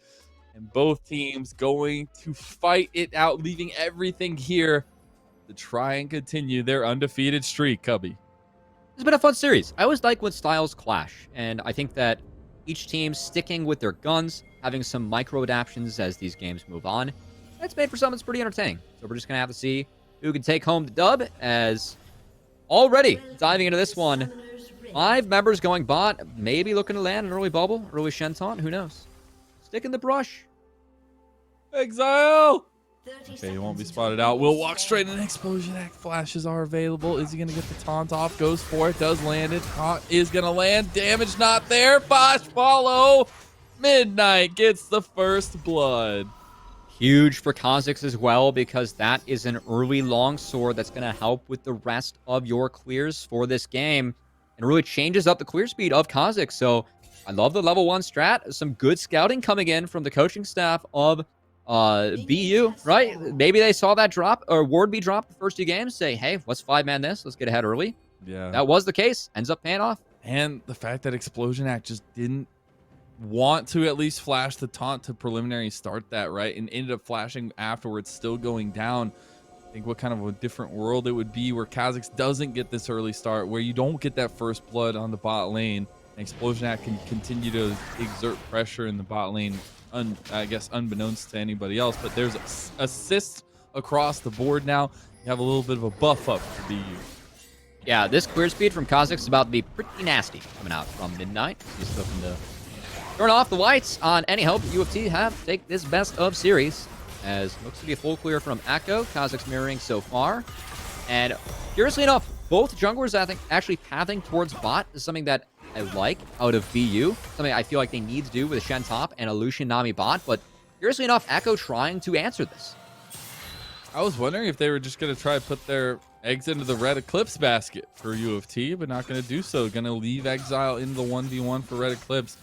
Hoping that Red Eclipse can get an advantage in their own right, potentially, but gosh, trying to match the pressure from Midnight that is potentially there. Exile still wins this trade, by the way. Yes, he does. Oh my God, it's gonna be. Oh, that's heartbreaking Oh, for Red Eclipse. No, Michelle, that's great. I predicted that. I win. That's why it's not heartbreaking. Yeah, it's a big. It's heartbreaking for Red Eclipse. Okay. Okay, that's fair enough. So, Shen, when you're able to pull those Vorpal Blades to yourself, it increases your attack speed so much, and those early Qs, that's what I was talking about in this matchup. It still is an angle that Shen can kind of fight the Camille, somewhat go even. The fact that that kill goes over to Shen to increase that timer is huge for the side of BU. TP going to be utilized by Exile to get back in the lane, exert some more pressure, has double cloth armor, and now Midnight. Oh boy. Looking for the aggression on a Spect who just started up the double clear of TP now coming in from Galio. Legion. He's got Predator. He's all by himself, though, and he's just going to get eviscerated if he doesn't survive. There's the Ignite down, and he's going to die. Midnight gets the kill, second kill of the game for him, but Spect gets the response on Oricorio. He's definitely dead here, though. There's no way out of this one. You're a fish in a barrel, and they got a double-handed shotgun here for Midnight, even though he's got, insect arms, but my goodness. Well, the shotgun was last game. That was the Graves, right? 3-0 now we're on the bug. On the Kazakhs early, like, I'm getting reminiscent of game number 1. And this is because of the longsword start. He's able to be there at that timer. He is matching the clear of Echo. That's not usually how these clears go. But the fact that he's there and the fact that he's so powerful at this point of the game because he has that extra longsword, man, Midnight really stepping up big in this game 3. And this is going to make life very hard for Toronto moving forward.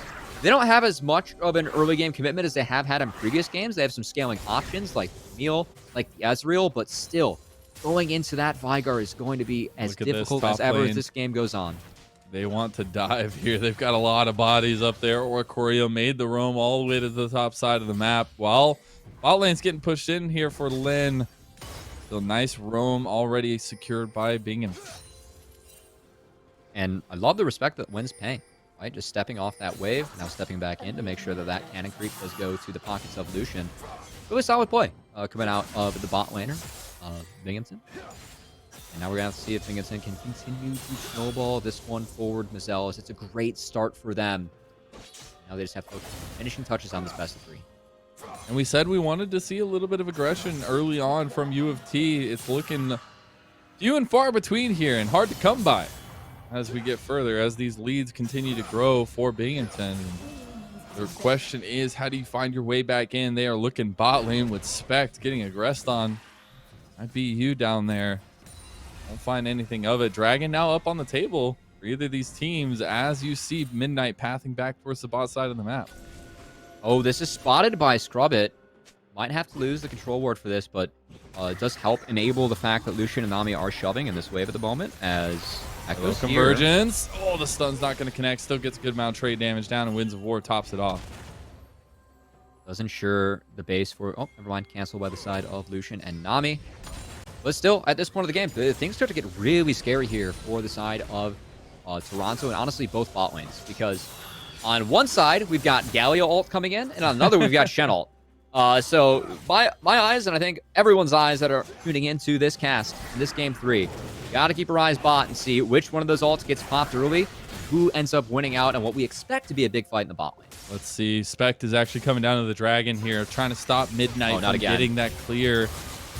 Going to come into it. Bubble actually lands on an Explosion Axe. Look at Drag. I was wondering when these bottom lanes are going to come here. He's not spotted over the edge, and that's already Midnight securing it and out the back of the pit. That claw evolve again. They do those objectives so fast on the neutrals. So good play coming out from Kazakhs.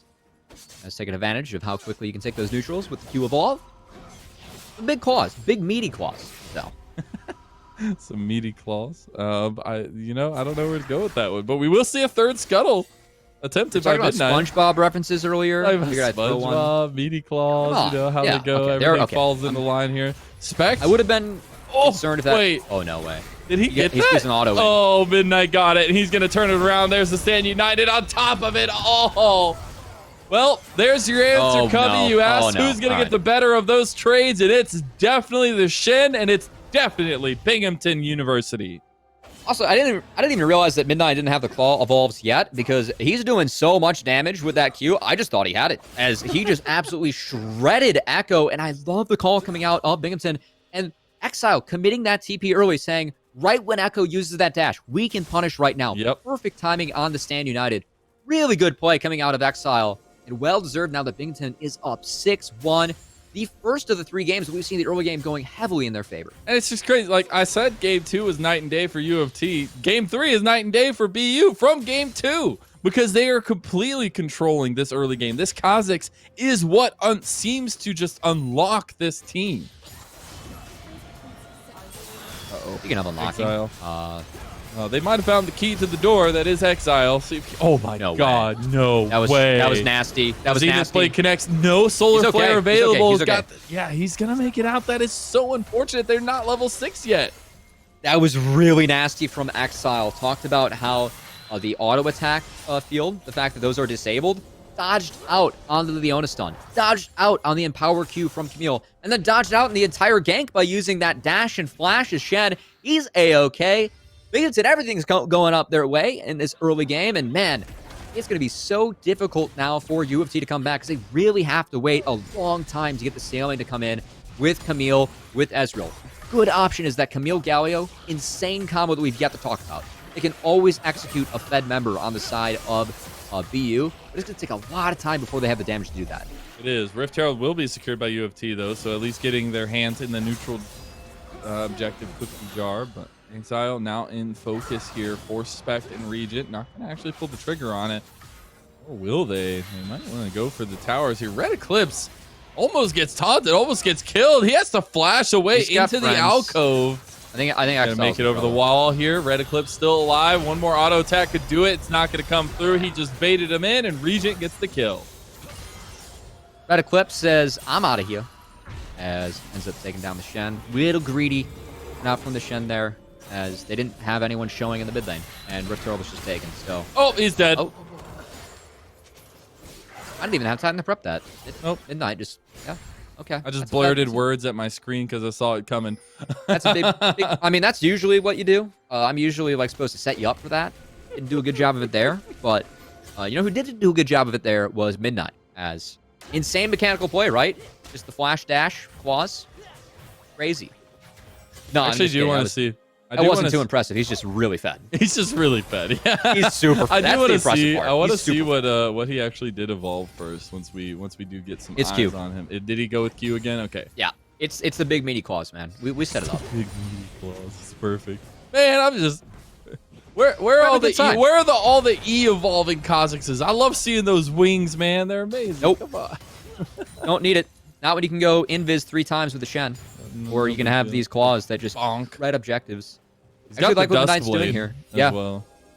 This lane, good lane presence, or good map awareness from the Kha'Zix as this lane is shoving into them. Unfortunately, did not sweep this brush, so he is spotted. But I like the idea, right? That wave is shoving into you.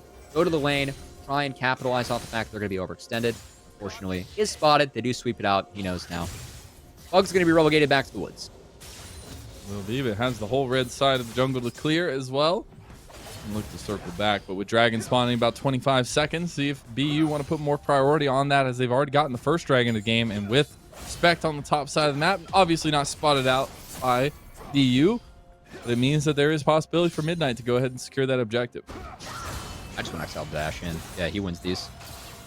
Oh yeah, look at that trade. Red X He blocked second Q. He's trying to bait him though. Spect is coming in here now. Hextech Ultimatum is there. Parallel Convergence used. The stun is not going to connect, but the death will, and Spect gets the kill. Just pro baits, and a good lesson for anyone tuning in at home about when you can go in. Look at this. BU, 4 members on that Dragon. Can't be aggressively trading as the Shen there, right? You got to be in a position to stand united and be in position just in case the enemy decides to respawn top, which is the only response that UofT had. Spect makes it happen. And Mazel, because of these trades, this is going to be first brick going down to Shelly. And this game went from being a dominant early game for BU. UofT actually matching things. We're going to have an even game going into the 12-minute mark. It's insane. The growth from UofT just in this game is huge. But 5-0 Kha'Zix will put a shutdown to that quickly if he's let. Where's the wave? Polar Flare does connect. Wait, they don't get the Zenith Blade, but Midnight has to get over. He still gets taunted, but has to stand united onto him. Red Eclipse has now TP'd back into the bot lane as well. Looking to go on to Lin. Can't actually find it. Gets a lot of damage put back. Tidal Wave used. Not going to hit anybody. I think both teams a little bit nervous here, Mazel. Seen a lot of missed skill shots. And actually a little bit of hesitancy coming out from BU as they had a 5v4. Echo was stuck in this top lane, but they end up calling off the play. They're too scared of the turret, and they end up losing out across the map. Might be 5-0, but Spect is putting his own pressure on the game so far, and it's been really nice to see as we have Mythics being completed across the board. Trinity Force is there for Red Eclipse now as well. And the next steps are very, very crucial for both these teams as we do see UofT getting a bunch of resets off. And Mazel, we have to take a deep breath here because this game went from being in total control to over to the side of BU. Us actually having a pretty closely contested B3, or Game 3, I should say. And going into Dragon 3, I'm really curious to see if we get any big team fights breaking out, as I think it would be a good timer for UofT, especially if Galio can finish off his first mythic item. In some trouble now as Lin has come to mid lane. See the setups getting into the mid lane, getting some of that priority over there as Scrubbit is going to the side lane. We saw this last game as well. The Vigar, as the side lane split pushing is definitely where BU feel comfortable in. Now we're going to have to see if BU, I think, waiting on a window to make a play with the Shen ult, waiting on that cooldown to come back on up. But I want to say BU can get back to some of the magic that made game 1 go in their favor, which was those dragon setups with the Vigar Mazel. They were so impressive in that first game. Yeah. Now the setups are a little bit topsy-turvy for them here. Spect still finding advantages where he can on the Echo, looking very, very good on signature champion for Spect. And it's also the communication for UofT, who that just seems to be leveling up as the game progresses.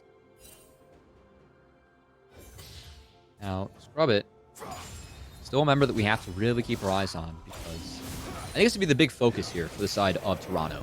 You have that Galio, Camille, and an Echo stun combo behind you, which would be very good to throw in the field, as we've already seen demonstrated by Red Eclipse and Spect in the top lane.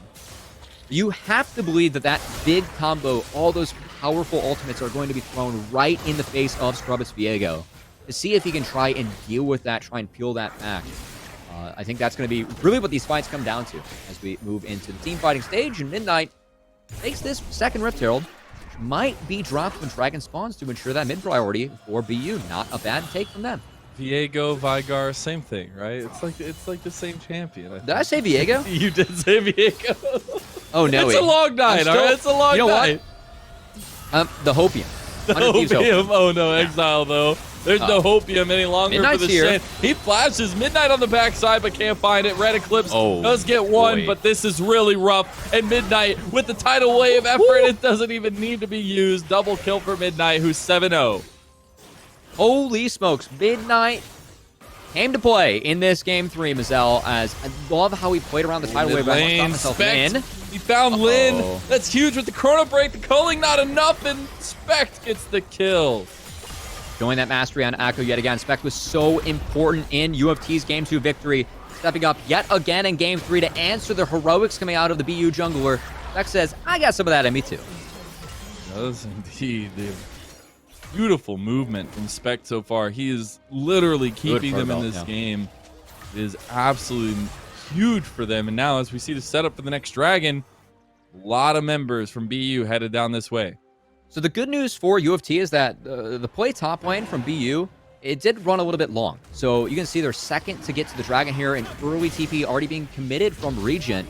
But I'm curious to see if BU push the tempo, push the pace of this fight early, because big ultimates are down for the side of Toronto. They could punish the go in soon.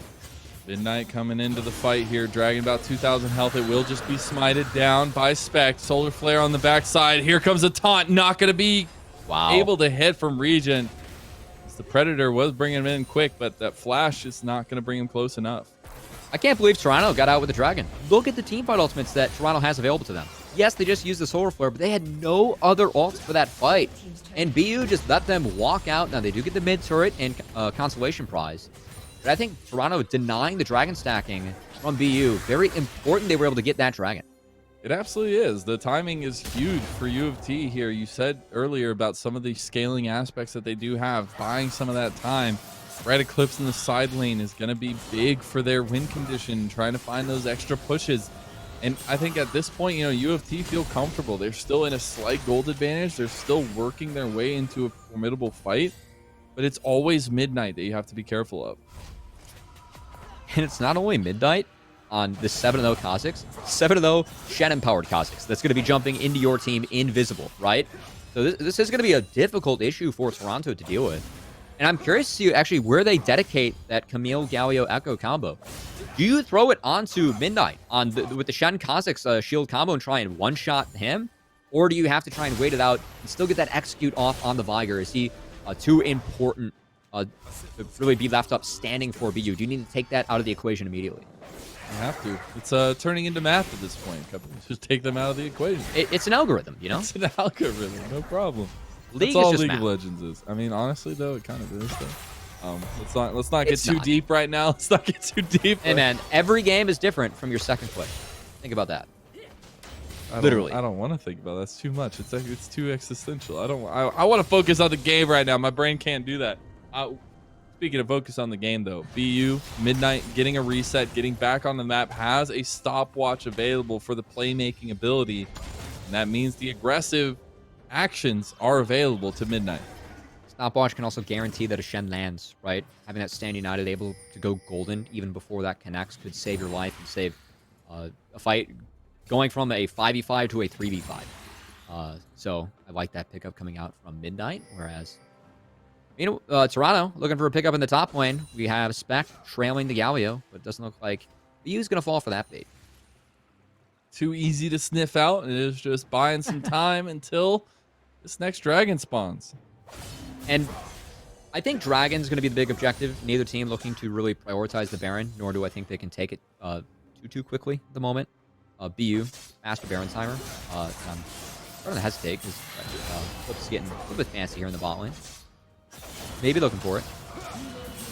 The Hookshot going to be back in. Red Eclipse getting in some trouble here. Taunt lands and Exile doing some serious damage. Red Eclipse gets solo boloed again for the second time by Exile. Full tank Shen, baby. Just one shot in Camille. Not bad, I guess, from Exile. And this opens up Midnight and the rest of EU potentially looking at Baron. But Stand United is still available, too, so the play is always there. TP also. Lucian doesn't siege that well. I would rather have them kind of recede to the Baron and try and, bait them into a fight. As they cannot hit the turret, especially going up against an Ezreal. And looks like I might just get a full reset coming in before this Ocean Dragon, where all eyes have to go on that Galio Camille combo. Who do they go on? And what can they find? Oh, never mind. Fight. Respect there. He's already dead. That's tragic. Oh, Chrono Break can't come out fast enough. The heroic entrance wasn't enough either. Taunt coming in now. Solar Flare there for Midnight, but the taunt for the Stand United is going to change things around. Regent is dead. Exile gets the kill, and they are 5 strong in the mid lane for Binghamton. Spect was eviscerated from the Rift in that fight, as the fact that the most fed member of Toronto falls immediately, and given the fact that Regent also on the wrong page with the rest of the team, there was no syncing up of the Galio ult. It was easily escaped by the side of BU because Camille wasn't there to lock anyone down. She was dead. So them pushing at that point really surprises me, because that Kazakh Stand United turned everything on its head for what was a bad play to start out with for Toronto. Absolutely did. Now back onto the Dragon play here. 25 seconds till it spawns. Everybody back on the map for BU. There's still the Baron play available if they want to. He's got those big meaty claws. He can take it down pretty quick, and they're going to start it up.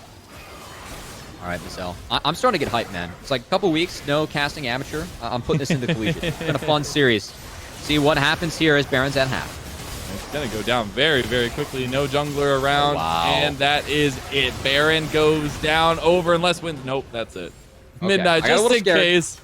But the Dragon will also be traded, and we'll go over to UofT. I think BU favors this trade immensely at this point, right? They don't care about the Dragon. They want to take the base. They feel like they're strong enough to do so at this point. As they group up, no reset needed. 4 members pushing down the mid lane.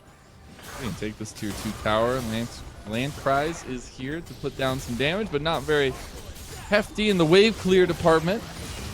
It was actually Red Eclipse who stayed instead of getting back and resetting, staying in the enemy side of the jungle and being able to take some camps while Exile clears up that side lane. Yeah, and to be fair, it needs to be a reset coming out of BU here, which they do. They didn't reset after the Baron, so they took the Dragon. Or I should say the inner turret, as the Dragon was traded. I would have liked if they would have reset right after the Baron to try and stay out on the map for the full duration of Baron with the right items. But hey, at least they get the reset in now, and that's an LDR for Lucian, so a lot of armor pen going over. And curious that actually opting for the LDR instead of the Seraldas, especially against the 4 melee composition.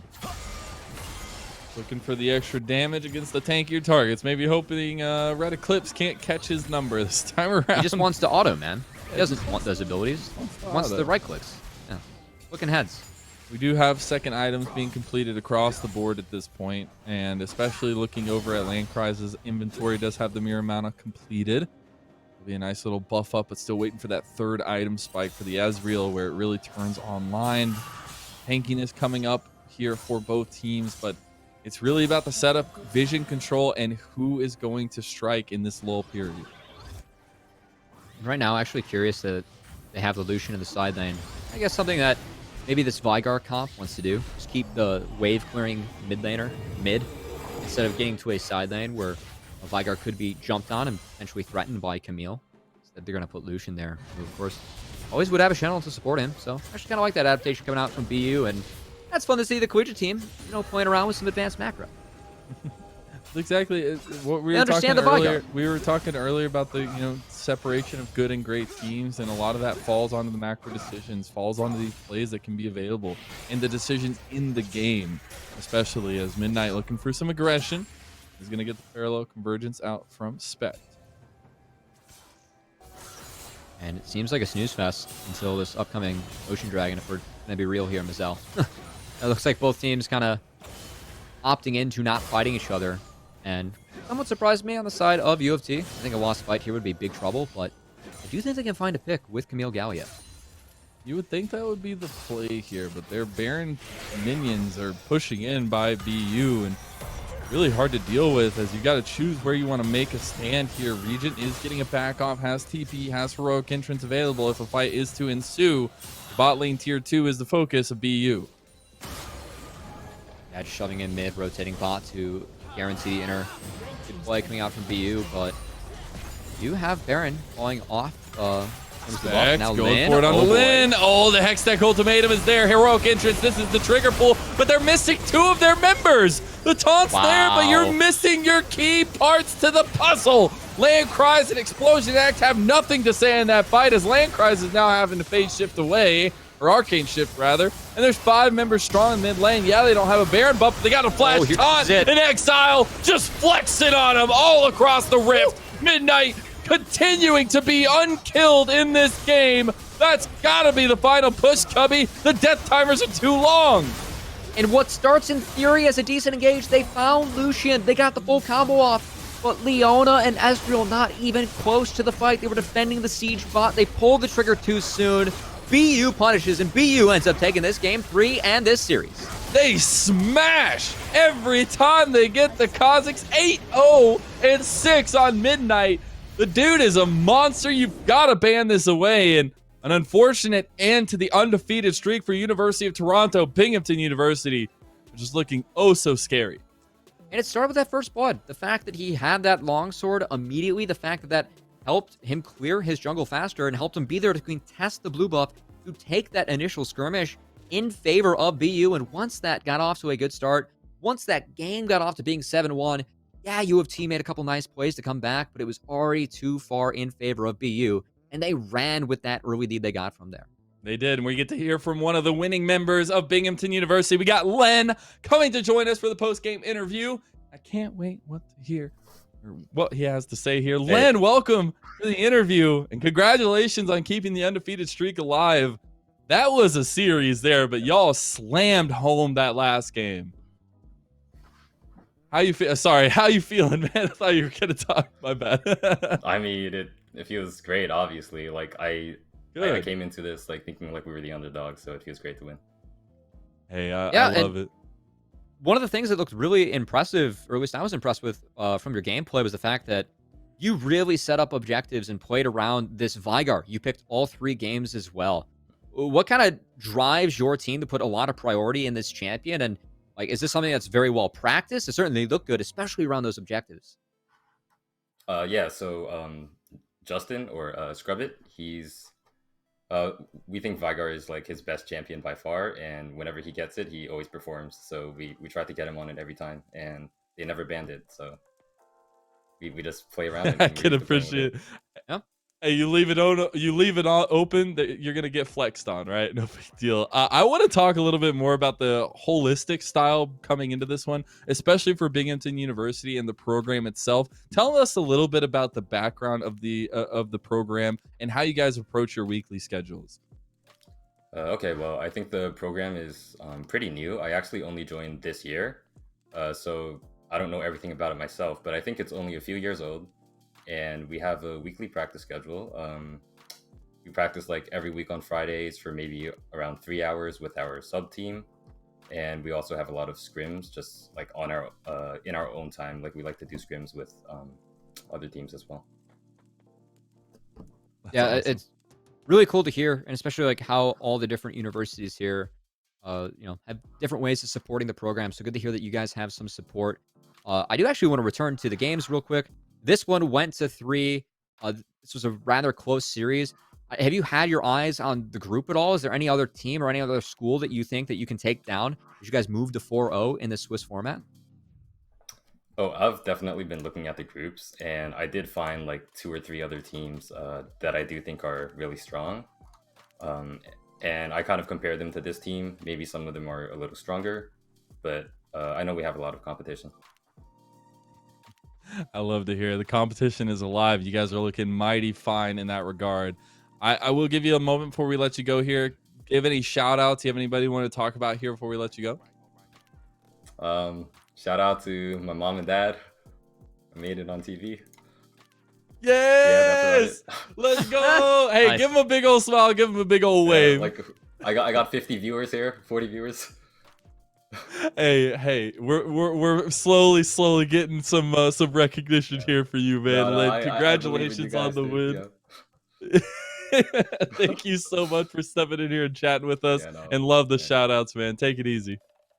yeah, thank you. All right, Cubby. It's been a I'm long on one. Thank TV. you. I know. Thank That's you. good. I'm so happy you were able to join me here today at the NACE Yeah. Starleague. It was absolutely an amazing time with you. And now we get to look at the weekly schedule. We get to look a little bit of what we have coming up for the rest of the week here for you.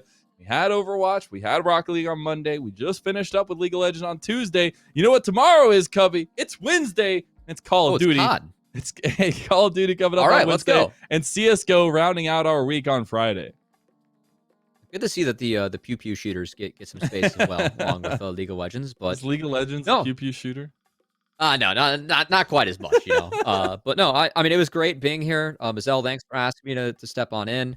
It was a pleasure covering a lot of the collegiate teams. I coach a team Yeah. myself, and always really passionate about the space. So it was really fun to see some of the teams. The JV squad's looking good. I wonder what those varsity squads look like, man. I know, right? I love Looking getting your good. perspective and seeing kind of that mindset about it, especially coming from a program yourself. So it's always nice to see, always nice to change things up a little bit. But thank you all for tuning in tonight. It was a decently long one, but it was a fun one for sure. That was And worth it. it was absolutely worth it. So from all of us here on the production, especially the production behind the scenes who are absolute smurfs, thank you so much for tuning in. And we'll see you next time on Summoner's Rift.